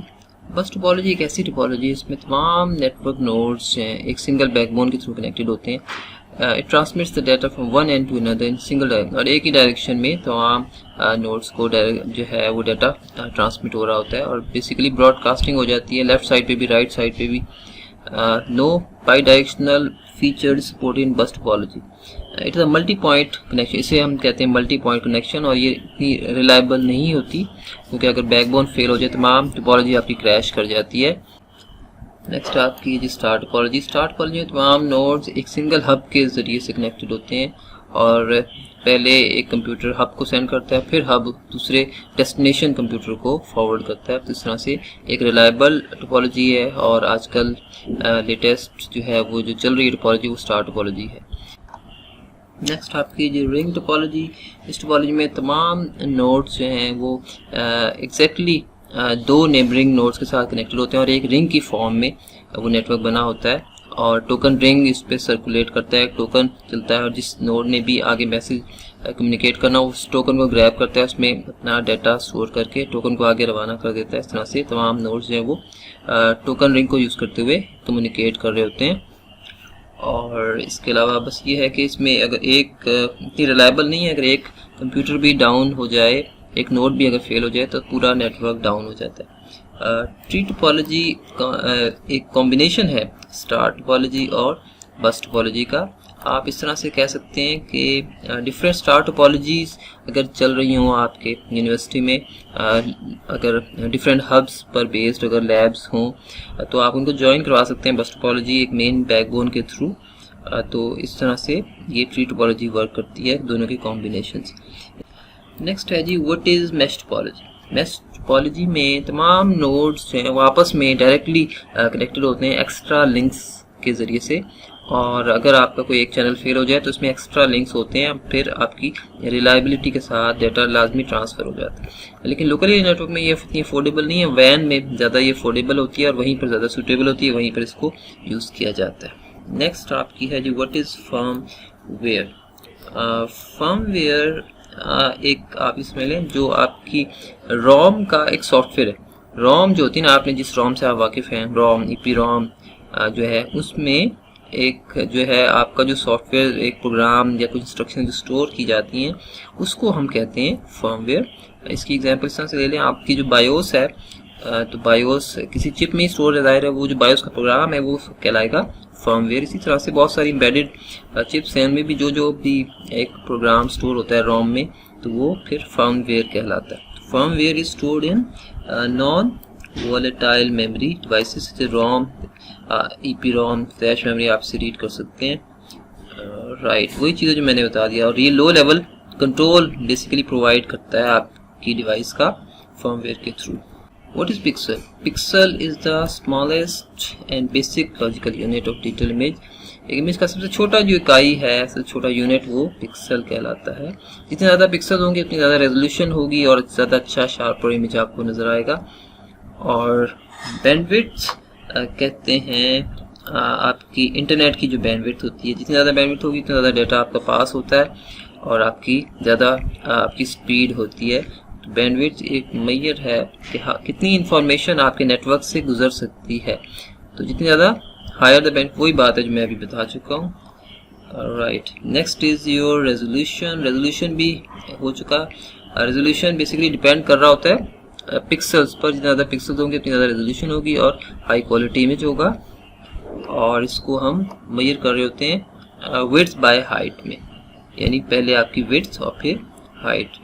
और विड्थ में होते हैं हॉरिजॉन्टल पिक्सल्स, जबकि हाइट में वर्टिकल पिक्सल्स होते हैं। इस तरह यहाँ पे एक HD TV की रेजोल्यूशन दिखाई गई 1920 by 1080। Next, what is dot matrix. Dot matrix आपकी इम्पैक्ट कैटेगरी का एक प्रिंटर है और इसमें एक मैट्रिक्स होता है जिसमें डॉट्स जो है बहुत सारी पिन्स होती हैं जो स्ट्राइक करती हैं रिबन पर और फिर इमेज आपके आ जाता है जो भी है। और मेरा एक लो क्वालिटी का प्रिंट होता है, आपका प्रिंटर भी बड़ा नॉइजी होता है और लेकिन लो कॉस्ट है डेफिनेटली, और इसका एडवांटेज है। नेक्स्ट है जी what is BIOS. Basic input output system को कहते हैं बायोस, और ये ऐसा प्रोग्राम है जो माइक्रो प्रोसेसर यूज़ करता है अपने सिस्टम को स्टार्टअप करने के लिए, ऑन करने के लिए। This program is made accessible to the micro processor on an erasable chip. ये प्रोग्राम कहाँ पड़ा होता है? ये होता है इरेजेबल ईपी रोम चिप पर होता है। पहले ये पी रोम या इस तरह की दूसरी चिप्स पर होता था, लेकिन ये वक्त के साथ साथ ईपी रोम और बाद में, बल्कि आजकल के जो जदीद आ रहे हैं बायोस चिप्स, वो डबल ईपी रोम पर है। ये ईपी रोम भी अब ऑब्सोलीट हो गई है। तो व्हेन यूजर्स जैसे ही यूज़र टर्न ऑन करते हैं ना कंप्यूटर, तो माइक्रो प्रोसेसर इस बायोस प्रोग्राम की तरफ कंट्रोल शिफ्ट कर देता है और शिफ्ट करने के बाद फिर ये जो है ना इसका प्रोग्राम जो इंस्ट्रक्शन स्टार्ट हो जाती हैं और तमाम हार्डवेयर टेस्ट होता है और फिर टेस्ट होने के बाद आपका ऑपरेटिंग सिस्टम लोड होना स्टार्ट हो जाता है। इस तरह से आपका फाइनली आपका ऑपरेटिंग सिस्टम जो है वो लोड हो जाता है आपकी रैम पर और फिर काबिल इस्तेमाल हो जाता है सिस्टम। तो बायोस एक बड़ा इंपॉर्टेंट प्रोग्राम है आपके सिस्टम के स्टार्टअप के लिए। Next, what is volatile memory. Volatile memory आपको पता है कि एक टेम्परेरी मेमोरी है, जिसे जो रैम है आपकी टेम्परेरी मेमोरी है और कुछ देर के लिए डाटा स्टोर होता है। उसका कॉन्सेप्ट जो पावर के साथ रिलेटेड है। जैसी पावर ऑफ होती है तमाम कंटेंट्स लूज हो जाते हैं। और जो आपकी है नॉन वॉलेटाइल मेमोरी, वो इसके दूसरे ज़ाहिर इसके ऑपोजिट है। जो डाटा जैसी पावर इरेज भी हो जाए, आपकी पावर चली जाए, तब भी आपके डाटा के कंटेंट्स जो हैं वो उस पर रोम पे स्टोर रहते हैं। रीड ओनली मेमोरी होती है। फ्लैश मेमोरी आपकी इवन जो आपकी है रोम चिप्स जो हैं जी, ठीक है, आपकी USB तमाम आपकी नॉन वोलेटाइल मेमोरी में फॉल करती हैं। Next is what is primary memory. Primary memory ऐसी मेमोरी है जो आर्जी तौर पर डाटा, प्रोग्राम्स और इंस्ट्रक्शंस को स्टोर रखती है और इसमें आपका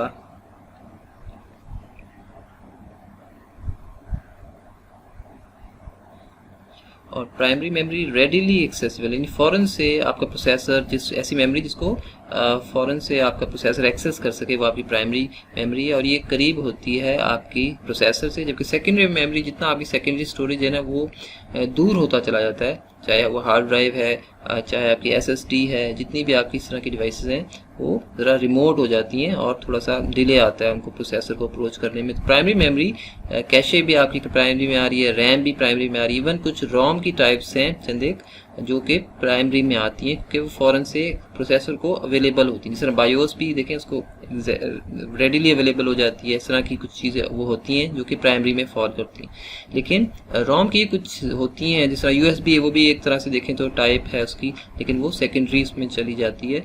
तो ये भी एक पॉइंट है, इसको आपने याद रखना है।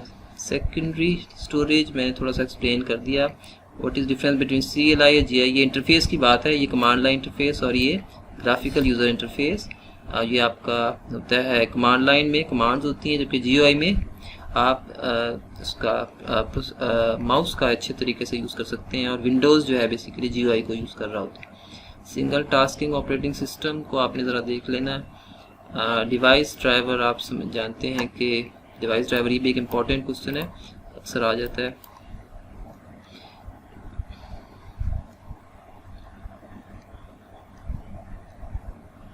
डिवाइस ड्राइवर एक सॉफ्टवेयर प्रोग्राम है जो कि डिवाइस स्पेसिफिक कुछ इंस्ट्रक्शंस जो है वो कैरी कर रहा होता है, और इसके बगैर आपकी डिवाइस जो है वो ऑपरेशनल नहीं होती। जब भी आप एक प्लग करते हैं कोई डिवाइस तो ऑटोमेटिकली इसका डिवाइस ड्राइवर जो है वो आपका सिस्टम कॉन्फ़िगर कर देता है। तो इसमें आपकी सिस्टम इंस्ट्रक्शंस होती हैं डिवाइस ड्राइवर में। सिस्टम सॉफ्टवेयर, और ये जो डिवाइस ड्राइवर है ये सिस्टम सॉफ्टवेयर की टाइप में आ रहा है।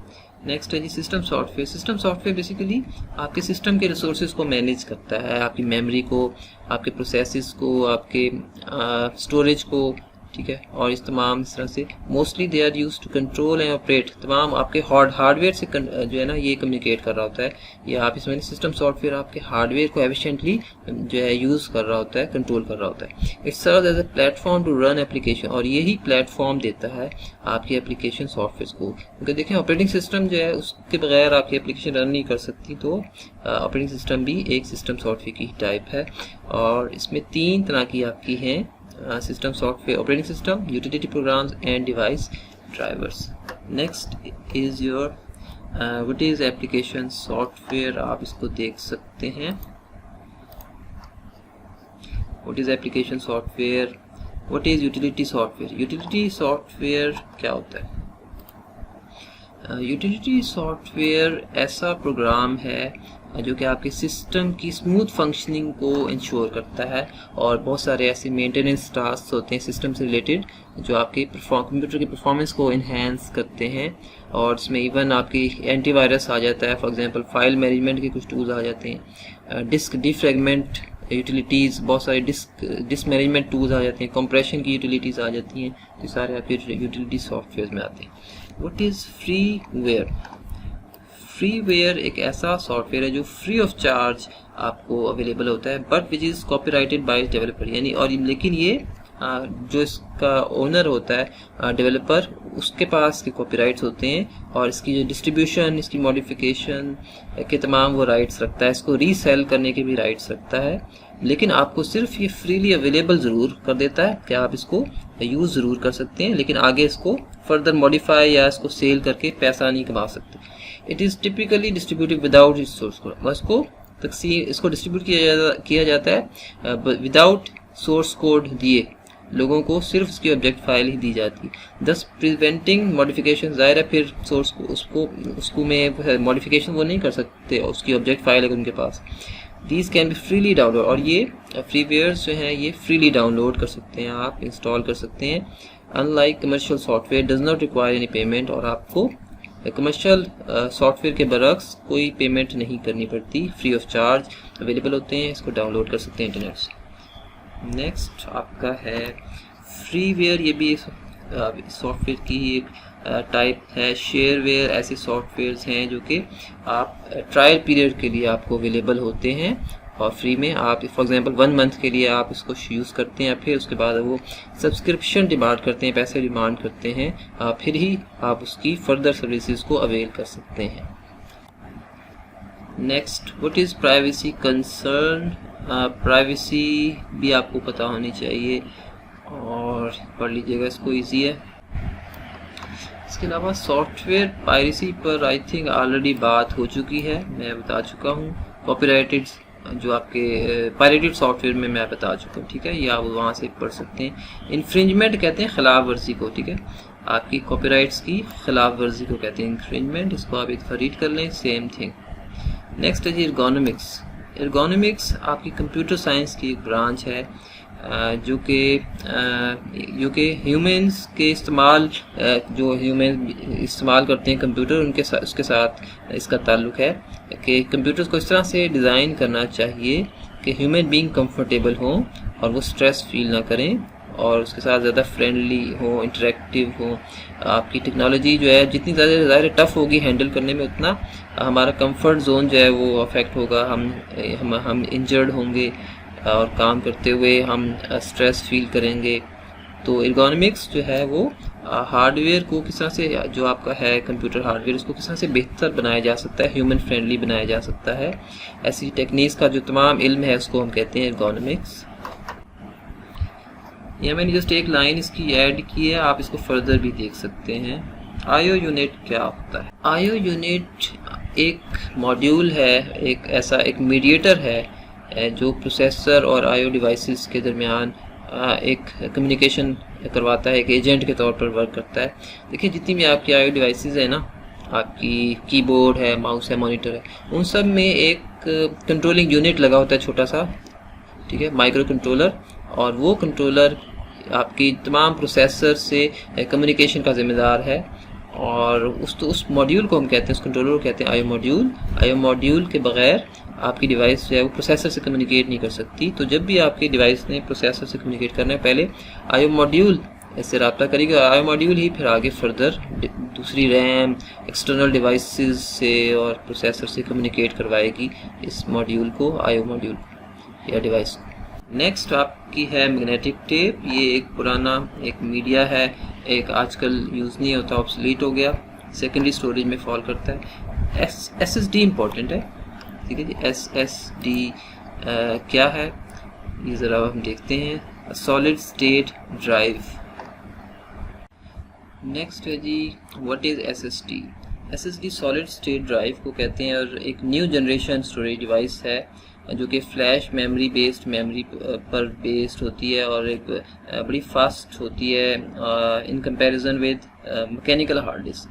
आप कह सकते हैं आप कह सकते हैं कि SSD एक इलेक्ट्रॉनिक डिवाइस है, जबकि हार्ड ड्राइव एक मैकेनिकल डिवाइस है। और हार्ड ड्राइव में बहुत सारे मूविंग पार्ट्स होते हैं, जबकि SSD में कोई मूविंग पार्ट नहीं होता और ये तमाम फंक्शंस जो है हार्ड ड्राइव की तरह परफॉर्म करती है, परमानेंट स्टोर कर लेती है, मगर इसमें फ्लैश मेमोरी चिप्स होती हैं, उसकी जगह मैग्नेटिक कोई मीडिया है, इसमें कोई मैग्नेटिक मीडियम नहीं है, जबकि सारी चिप्स हैं फ्लैश मेमोरी चिप्स होती हैं जो विदाउट इलेक्ट्रिसिटी भी डाटा को रिटेन करती हैं। और इसमें स्पेशल एक नैंड बेस्ड फ्लैश मेमोरी होती है जिसकी वजह से ये फास्ट होती है और तमाम आपके कंप्यूटर की जो ऑपरेशन है उनको स्पीड अप कर देती है। तो अक्सर इसको हार्ड डिस्क और SSD के कॉम्बिनेशन से अक्सर कंप्यूटर्स में स्टोरेज को इंस्टॉल किया जाता है। नेक्स्ट है जी एक्सटर्नल मॉडेम। एक्सटर्नल मॉडेम बिल्कुल इंटरनल मॉडेम की तरह आपकी डिवाइस है जो कि इंटरनेट की कनेक्टिविटी इस्टेब्लिश करती है। और एक्सटर्नल मॉडेम जो है ये भी आपके एक्सटर्नल पार्ट की तरह है, आप इसको USB की तरह USB के थ्रू कनेक्ट करते हैं सिस्टम के साथ। और इसके अलावा इसको एक्सटर्नल अलग से पावर जो है वो रिक्वायर्ड होती है, क्योंकि इंटरनल मॉडेम को वो सिस्टम की पावर से चल रहा होता है, अलग से पावर रिक्वायर्ड नहीं होती है और प्री इंस्टॉल्ड होता है। और इंटरनल मॉडेम को आप एक्सपेंशन स्लॉट्स के थ्रू कार्ड लगाकर उसको यूज़ करते हैं और नॉर्मली ये बिल्ट इन आता है, बिल्ट इन ही होता है। ज़्यादातर जो एक्सटर्नल मॉडेम्स हैं वो ज़्यादा हाई स्पीड मॉडेम्स कहलाते हैं। Next what is full duplex mode of communication. ये आप देख सकते हैं हाफ डुप्लेक्स, फुल डुप्लेक्स में बाई डायरेक्शनल कम्युनिकेशन होती है, ज़्यादा बैंडविड्थ को ये सपोर्ट करती है। हाफ डुप्लेक्स में वन साइडेड डाटा जो है वो या तो आ रहा होता है एक चैनल से या कभी जा रहा होता है। वॉकी टॉकी इसकी एग्जांपल है, आप देख सकते हैं। सिंप्लेक्स हमेशा वन डायरेक्शनल, एक यूनिडायरेक्शनल स्ट्रीट की तरह से कम्युनिकेट करती है, जैसे कीबोर्ड है या मॉनिटर है, एक सिंगल साइडेड चैनल होता है। CD रोम क्या है, DVD रोम क्या है, आप इसे रीड कर सकते हैं। डिफाइन एप्लीकेशन लेयर, ये इंपॉर्टेंट है। एप्लीकेशन लेयर जो है ये OSI मॉडल की टॉप मोस्ट लेयर है और इस लेयर के थ्रू तमाम यूज़र्स जो हैं वो सॉफ्टवेयर या सिस्टम के साथ जो है इंटरैक्ट करते हैं। तो ये एक मीडिएटिंग यानी आप समझ लें एक इंटरमीडिएट एक लेयर है जो कि कम्युनिकेट करवाती है यूज़र को आपके सिस्टम से। This layer also makes a request to its bottom layer. ये लेयर देखिए, आपको पता है OSI मॉडल में एक लेयर का स्टैक होता है, नीचे भी बहुत सारी लेयर्स होती हैं, लेकिन उन लेयर से आप कम्युनिकेट नहीं कर सकते, आप सिर्फ एप्लीकेशन लेयर से ही इंटरैक्ट कर सकते हैं। इसे हम लेयर 7 भी कहते हैं, this also called layer 7। Next आपकी है जी प्रेजेंटेशन लेयर, ये आपकी सेकेंड लेयर है और ये तमाम जो आपकी फॉर्मेट्स होते हैं और जो सिंटैक्स होते हैं उनको डील कर रही होती है। देखें आपका जो डाटा है ना वो उसी फॉर्म में नहीं आगे ट्रैवल करता जिस फॉर्म में आप एप्लीकेशन पर यूज़ कर रहे होते हैं, उसके फॉर्मेट को चेंज करना पड़ता है, उसको कंप्रेस करना पड़ता है, उसको इनकोड करना पड़ता है, डिफरेंट उसकी फॉर्म चेंज होती है, फिर ही वो मीडिया से आगे थ्रू हो सकता है, पास हो सकता है। तो ये ज़रूरी एक लेयर है इस वाले से, और ये लेयर 6 OSI मॉडल की लेयर 6 होती है। सेशन लेयर डायलॉग्स को कंट्रोल करती है, आप रीड कर सकते हैं। डायलॉग्स यानी कनेक्शंस बनाती है, एस्टैब्लिश करती है, फिर उनको टर्मिनेट भी करती है और उनके दरमियान दो एंड पॉइंट्स के दरमियान एक डायलॉग को मेंटेन करती है। ट्रांसपोर्ट लेयर एक इम्पॉर्टेंट लेयर है और ट्रांसपोर्ट लेयर जो है ये OSI मॉडल की 4th लेयर है और ये बेसिकली एंड टू एंड आपकी कम्युनिकेशन की जिम्मेदार है, एंड टू एंड मैसेज को डिलीवर करवाती है। अगर कोई प्रॉब्लम आ जाए एंड पर, डेस्टिनेशन पर, तो एक्नॉलेजमेंट को पहुंचाना, नेगेटिव एक्नॉलेजमेंट पहुंचाना सोर्स तक, ये इसी की जिम्मेदारी है। अगर नेगेटिव एक्नॉलेजमेंट आए तो सोर्स दोबारा से मैसेज रीसेंड करता है टुवर्ड्स डेस्टिनेशन। तो ये बेसिकली तमाम रिलायबल एक कम्युनिकेशन की जिम्मेदार है। नेटवर्क लेयर मैंने जैसे पहले बताया, IP आपका इसी लेयर पे वर्क करता है, राउटर इसी लेयर पे वर्क करता है और आपकी सोर्स जो आपका पैकेट होता है, पैकेट पर सोर्स IP लगाना, डेस्टिनेशन IP लगाना इसी लेयर की जिम्मेदारी है और ये पैकेट राउटिंग को, ये राउटिंग, पैकेट राउटिंग तमाम उसको ये हैंडल कर रही होती है। इस वाले से इम्पोर्टेंट लेयर है। Data link layer, physical layer, ये भी इम्पोर्टेंट है, लेकिन वो ज़्यादा इम्पोर्टेंट है, ठीक है, इनको भी आपने एक दफ़ा रीड करना है। हार्ड कॉपी, सॉफ्ट कॉपी की डेफिनेशन यकीनन आप जानते होंगे, आप इसको रीड करना है। What are pointing devices? What are pointing devices?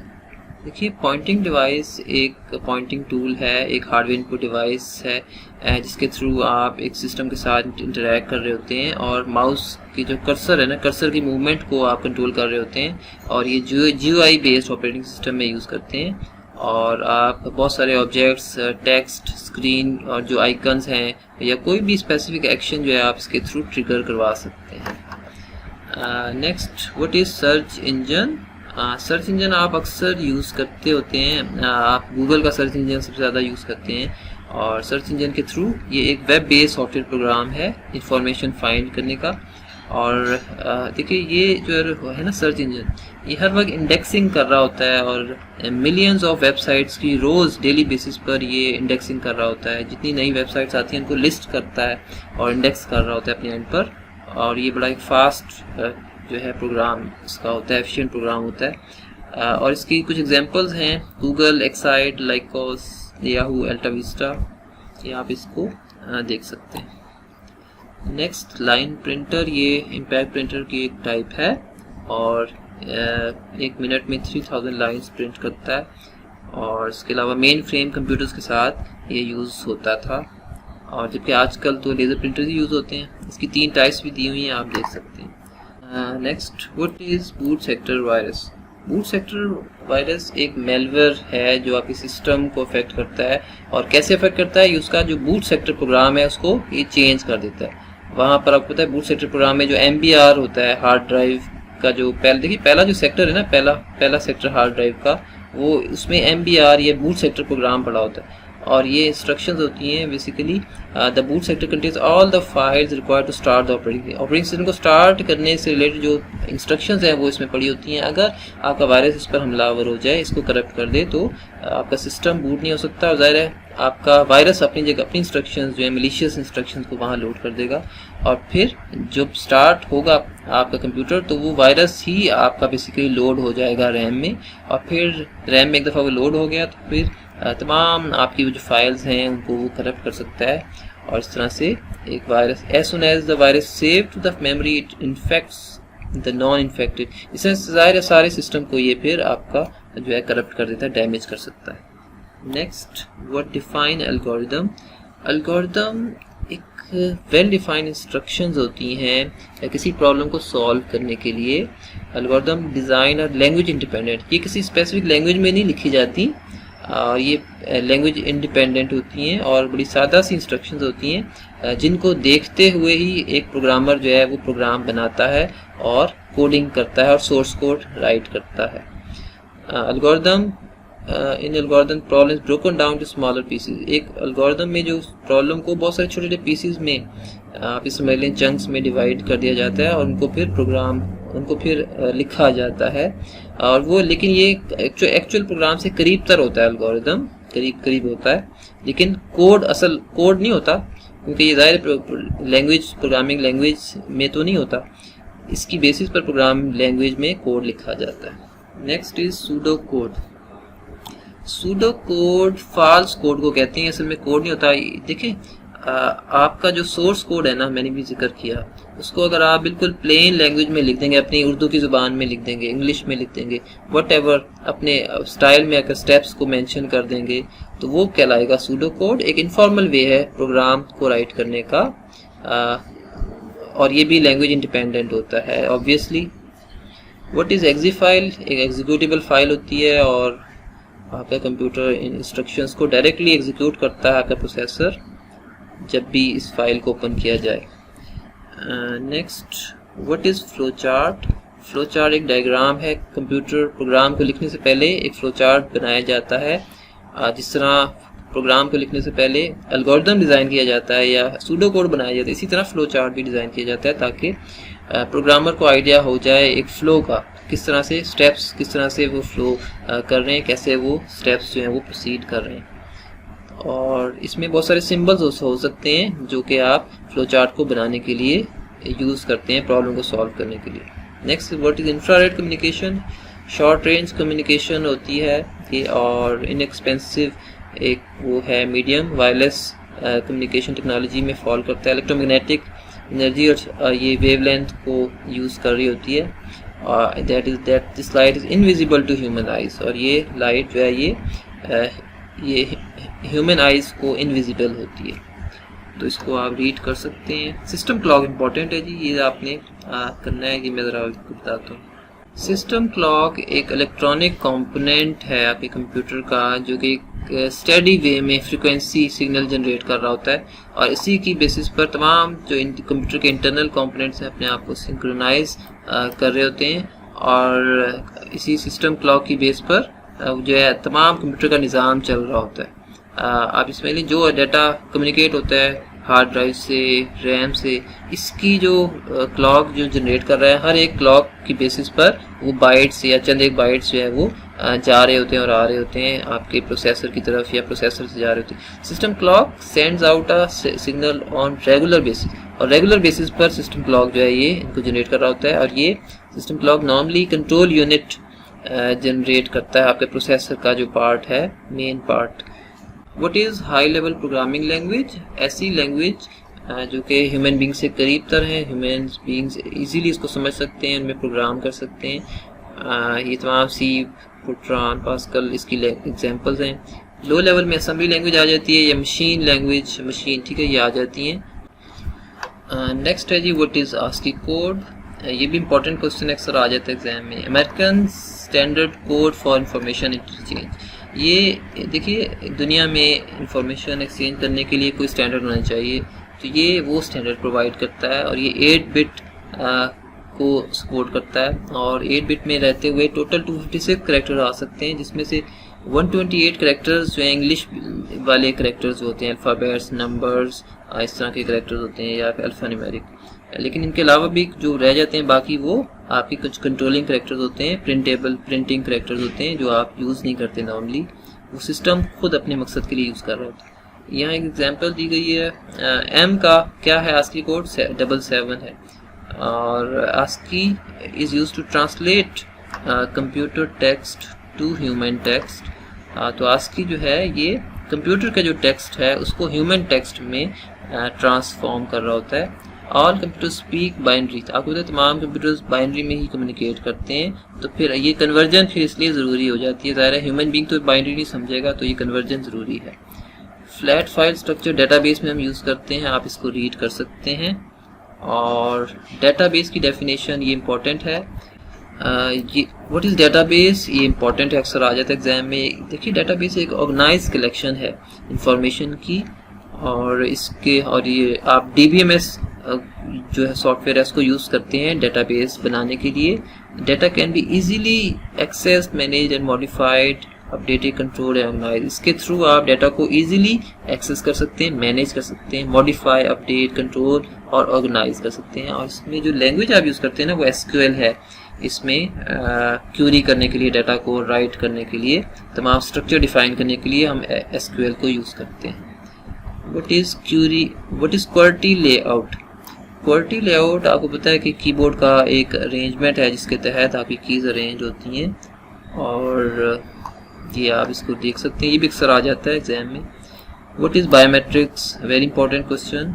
Biometrics unique physical या बिहेवियरल करेक्टरिस्टिक्स हैं ह्यूमन बीइंग की, जिनको हम मॉडिफाई नहीं कर सकते, और मगर इनको हम एक सिस्टम में ऑथेंटिकेट करने के लिए अक्सर यूज़ करते हैं, चूँकि ये आपकी एक इनबॉर्न एक एबिलिटी है जिसको चेंज नहीं किया जा सकता। और इसके अलावा these are measurable human traits, characteristics और behaviour that can be use to verify, और इन्हीं के ज़रिए से आप एक पर्सन की आइडेंटिटी को वेरीफाई करते हैं। फॉर एग्जांपल यहाँ पर एक एग्जांपल भी दी गई है, मैं आपको बताता हूँ। For example fingerprint, retina scan, hand and face geometry, तमाम इसकी एग्जांपल्स हैं। और फोरेंसिक्स जो है ना वो अक्सर इसी बायोमेट्रिक पर ही की जाती है। और biometric authentication compares data with for the personal characteristics template. देखिए एक पहले से ना आपका बायोमेट्रिक टेम्पलेट को स्टोर कर दिया जाता है, और फिर जाहिर है उसी की बेस पर आपकी जो कैप्चर्ड बायोमेट्रिक्स हैं उनको कंपेयर किया जाता है। अगर वो मैच करे तो फिर आपको अलाउ किया जाएगा, सिस्टम आपको ऑथेंटिकेट करेगा, वरना ऑथेंटिकेट नहीं करेगा। नेक्स्ट 3D प्रिंटिंग क्या होती है जी। Next what is 3D printing. देखिए 3D प्रिंटिंग जो है ये CAD को यूज़ करती है, और CAD को यूज़ करते हुए थ्री डायमेंशनल सॉलिड ऑब्जेक्ट्स बनाती है, और लेयरिंग मेथड को भी अडॉप्ट करती है। यानी ये layer by layer Aahista Aahista layer by layer object को बनाना शुरू करती है, और तीनों डायमेंशंस को मद्देनज़र रखते हुए। और मैंने आपको जिक्र किया था कि CAD के बारे में कि CAD में डिज़ाइन बनता है, फिर वो कैम की इनपुट बनती है, फिर वो मशीनरी जो भी है वो उसकी बेसिस पर, उस डिज़ाइन की बेसिस पर जो है वो वर्क करती है। तो यहाँ भी वही चीज़ है, यानी CAD डिज़ाइन का पहले तैयार हो जाता है, उसके बाद फिर आपकी जो एक छोटा सा वो मशीन है वो फिर लेयर बाय लेयर उसको ऑब्जेक्ट को डिज़ाइन करती है। The creation of 3D printed object is achieved using additive processes. यानी इसमें आप एक एडिटिव कहते हैं, आहिस्ता आहिस्ता जब आप ऐड करते हैं, लेयर बाय लेयर उसकी छाते ऐड करते हैं। इवन इसमें सब्ट्रैक्शन भी यूज़ होती है, और उसमें जो है फॉर एग्जांपल जिस तरह आप मुजस्मा साजी होती है ना, मुजस्मा साजी में आप सब्ट्रैक्ट करते हैं, आहिस्ता आहिस्ता करते हुए एक मुजस्मा बनाते हैं, तो वो सब्ट्रैक्टिव एक प्रोसेस होता है। तो इसमें आप एडिटिव भी यूज़ कर सकते हैं और सब्ट्रैक्टिव प्रोसेस भी यूज़ कर सकते हैं। In an additive process, an object is created by laying down successive layers repeatedly। आप बहुत सारी layers जो हैं वो आप ले करते हैं, और इस तरह से आपका एक ऑब्जेक्ट जो है वो फाइनली क्रिएट हो जाता है। थोड़ा सा इसमें टाइम लगता है, इवन पूरा दिन भी लग जाता है आपका 3D प्रिंटर के थ्रू एक ऑब्जेक्ट बनाने में, तो ये ज़ाहिर है आहिस्ता आहिस्ता एक लेयर बाय लेयर जो है वो दाना जो उसका होता है वो इसको वो ले कर रहा होता है। राइट जी, नेक्स्ट आपका है कंप्यूटर नेटवर्क। आपने इसकी डेफिनेशन देखनी है। What is a peer to peer network? Peer to peer network एक ऐसा नेटवर्क है जिसमें तमाम कंप्यूटर्स का नेटवर्क जो स्टेटस ऑफ सेम होता है। कोई उसमें सर्वर नहीं होता, नेटवर्क में कोई क्लाइंट नहीं होता, जबकि कोई स्पेसिफिक कोई डेडिकेटेड सर्वर या क्लाइंट नहीं होता। कोई भी कंप्यूटर किसी भी दूसरे कंप्यूटर से डाटा उठा सकता है और उसको सेंड कर सकता है, डाटा एड्रेस कर सकता है, तो सबका स्टेटस जो है वो सेम होता है। The group of computers are linked together with equal permission, सबको इक्वल परमिशन होती हैं। और जो ट्रेडिशनल एक मॉडल है क्लाइंट सर्वर नेटवर्किंग का, उसमें जो है ज़ाहिर क्लाइंट सर्वर मॉडल होता है और एक क्लाइंट्स रिक्वेस्ट करता है सर्वर से, सर्वर क्लाइंट का रोल नहीं ले सकता और क्लाइंट जो है सर्वर का रोल नहीं ले सकता। दोनों के अलग अलग रोल्स हैं, डिफाइंड है, डेडिकेटेड रोल्स हैं। Right, next is what is virtual memory? Virtual memory can address more memory than the amount of physical. Yes, virtual memory के थ्रू आप अपनी रैम की जो कैपेसिटी है उसको बढ़ा लेते हैं और इस तरह से एक्स्ट्रा जो मेमोरी है आप बोरो कर लेते हैं हार्ड ड्राइव से, तो वो वर्चुअल मेमोरी के तौर पर ट्रीट होती है। और इसी के थ्रू, इसी की वजह से आप जो है बड़ी बड़ी एप्लीकेशन, हैवी एप्लीकेशन जो हैं वो उनको आप अपने कंप्यूटर पर रन कर सकते हैं। रैम शॉर्ट पड़ जाती है इस मकसद के लिए। It offers the user an illusion of having a big, yes illusion कहते हैं धोखा, कि यूज़र को ऐसे लगता है ऐसे कोई काफ़ी बड़ी मेमोरी, मेन मेमोरी लगी हुई है, हालांकि ऐसा नहीं होता। वर्चुअल मेमोरी उस रैम के साथ मिलकर वर्क कर रही होती है। User can execute large size application which are bigger than physical RAM. User जो है एक खासी बड़ी एप्लीकेशन, हैवी एप्लीकेशन को भी रैम से खासी जो ज़्यादा होती हैं रैम की कैपेसिटी से, तो उनको भी वो एग्जीक्यूट कर लेता है। Next, what are output devices? Software, hardware. You must read this. What are open source software? Open source software is a software that is distributed with its source code. देखिए open source ऐसा आजकल एक paradigm चल रहा है कि जिसमें source code भी डिस्ट्रीब्यूट कर दिया जाता है और सबके लिए अवेलेबल कर दिया जाता है एक सॉफ्टवेयर का, ताकि कोई भी उसमें उसको समझ सके, उसको उसमें कोई चेंजेस ला सके, उसमें उसको आगे डिस्ट्रीब्यूट भी आप कर सकते हो। और ये एक अच्छा एक चीज़ है। Programmers who have access to source code can, programmers easily इसको चेंज कर सकते हैं, उसको फिक्स कर सकते हैं। कोई अगर सॉफ्टवेयर में कोई बग रह गया ऑलरेडी, ठीक है, तो वो समझ कर उसको ज़ाहिर है मॉडिफाई कर सकते हैं, उसको ओवरकम कर सकते हैं उस बग को। OSS typically includes a license that allows programmers to modify the software to best fit their needs and control how the software can be distributed. इसमें भी ऐसे एक लाइसेंस वाला होता है, लेकिन स्टिल इसमें जो कोड है वो ओपन होता है और इसको तो ये एक सॉफ्टवेयर के पॉइंट ऑफ व्यू से, इसी की वजह से सॉफ्टवेयर टेक्नोलॉजी जो है वो बड़ी फ्लरिश कर रही है। Right, what is stylus? आप इसे रीड कर सकते हैं, जो कि एक पेन है, जो कि डिजिटल पेन के तौर पर आप डिजिटाइज़र के तौर पे यूज़ कर रहे होते हैं ग्राफिक टैबलेट्स में। Digitiser is use for drawing new images और ट्रेसिंग ओल्ड इमेजेस। आप इसके थ्रू ड्राइंग कर सकते हैं, मैप्स वगैरह बना सकते हैं, इंजीनियरिंग बेस्ड ड्राइंग कर सकते हैं। ग्राफिक टैबलेट्स में हम अक्सर यूज़ करते हैं। एक फ्लैट बेड होता है, रेक्टेंगुलर बोर्ड, उसके ऊपर आप ये डिजिटाइज़र यूज़ करते हैं। What is problem solving? Who is programmer? What is byte? इस कुछ डेफिनेशन मैंने इंक्लूड की थी, आप से देख सकते हैं। MB, KB, GB, gigabyte, terabyte. What is a client server model? Client server model पे अभी हमने डिस्कस किया, एक सर्वर होता है और बाकी क्लाइंट्स होते हैं, और सब क्लाइंट्स इस सर्वर की सर्विसेज जो है वो रिक्वेस्ट करते हैं।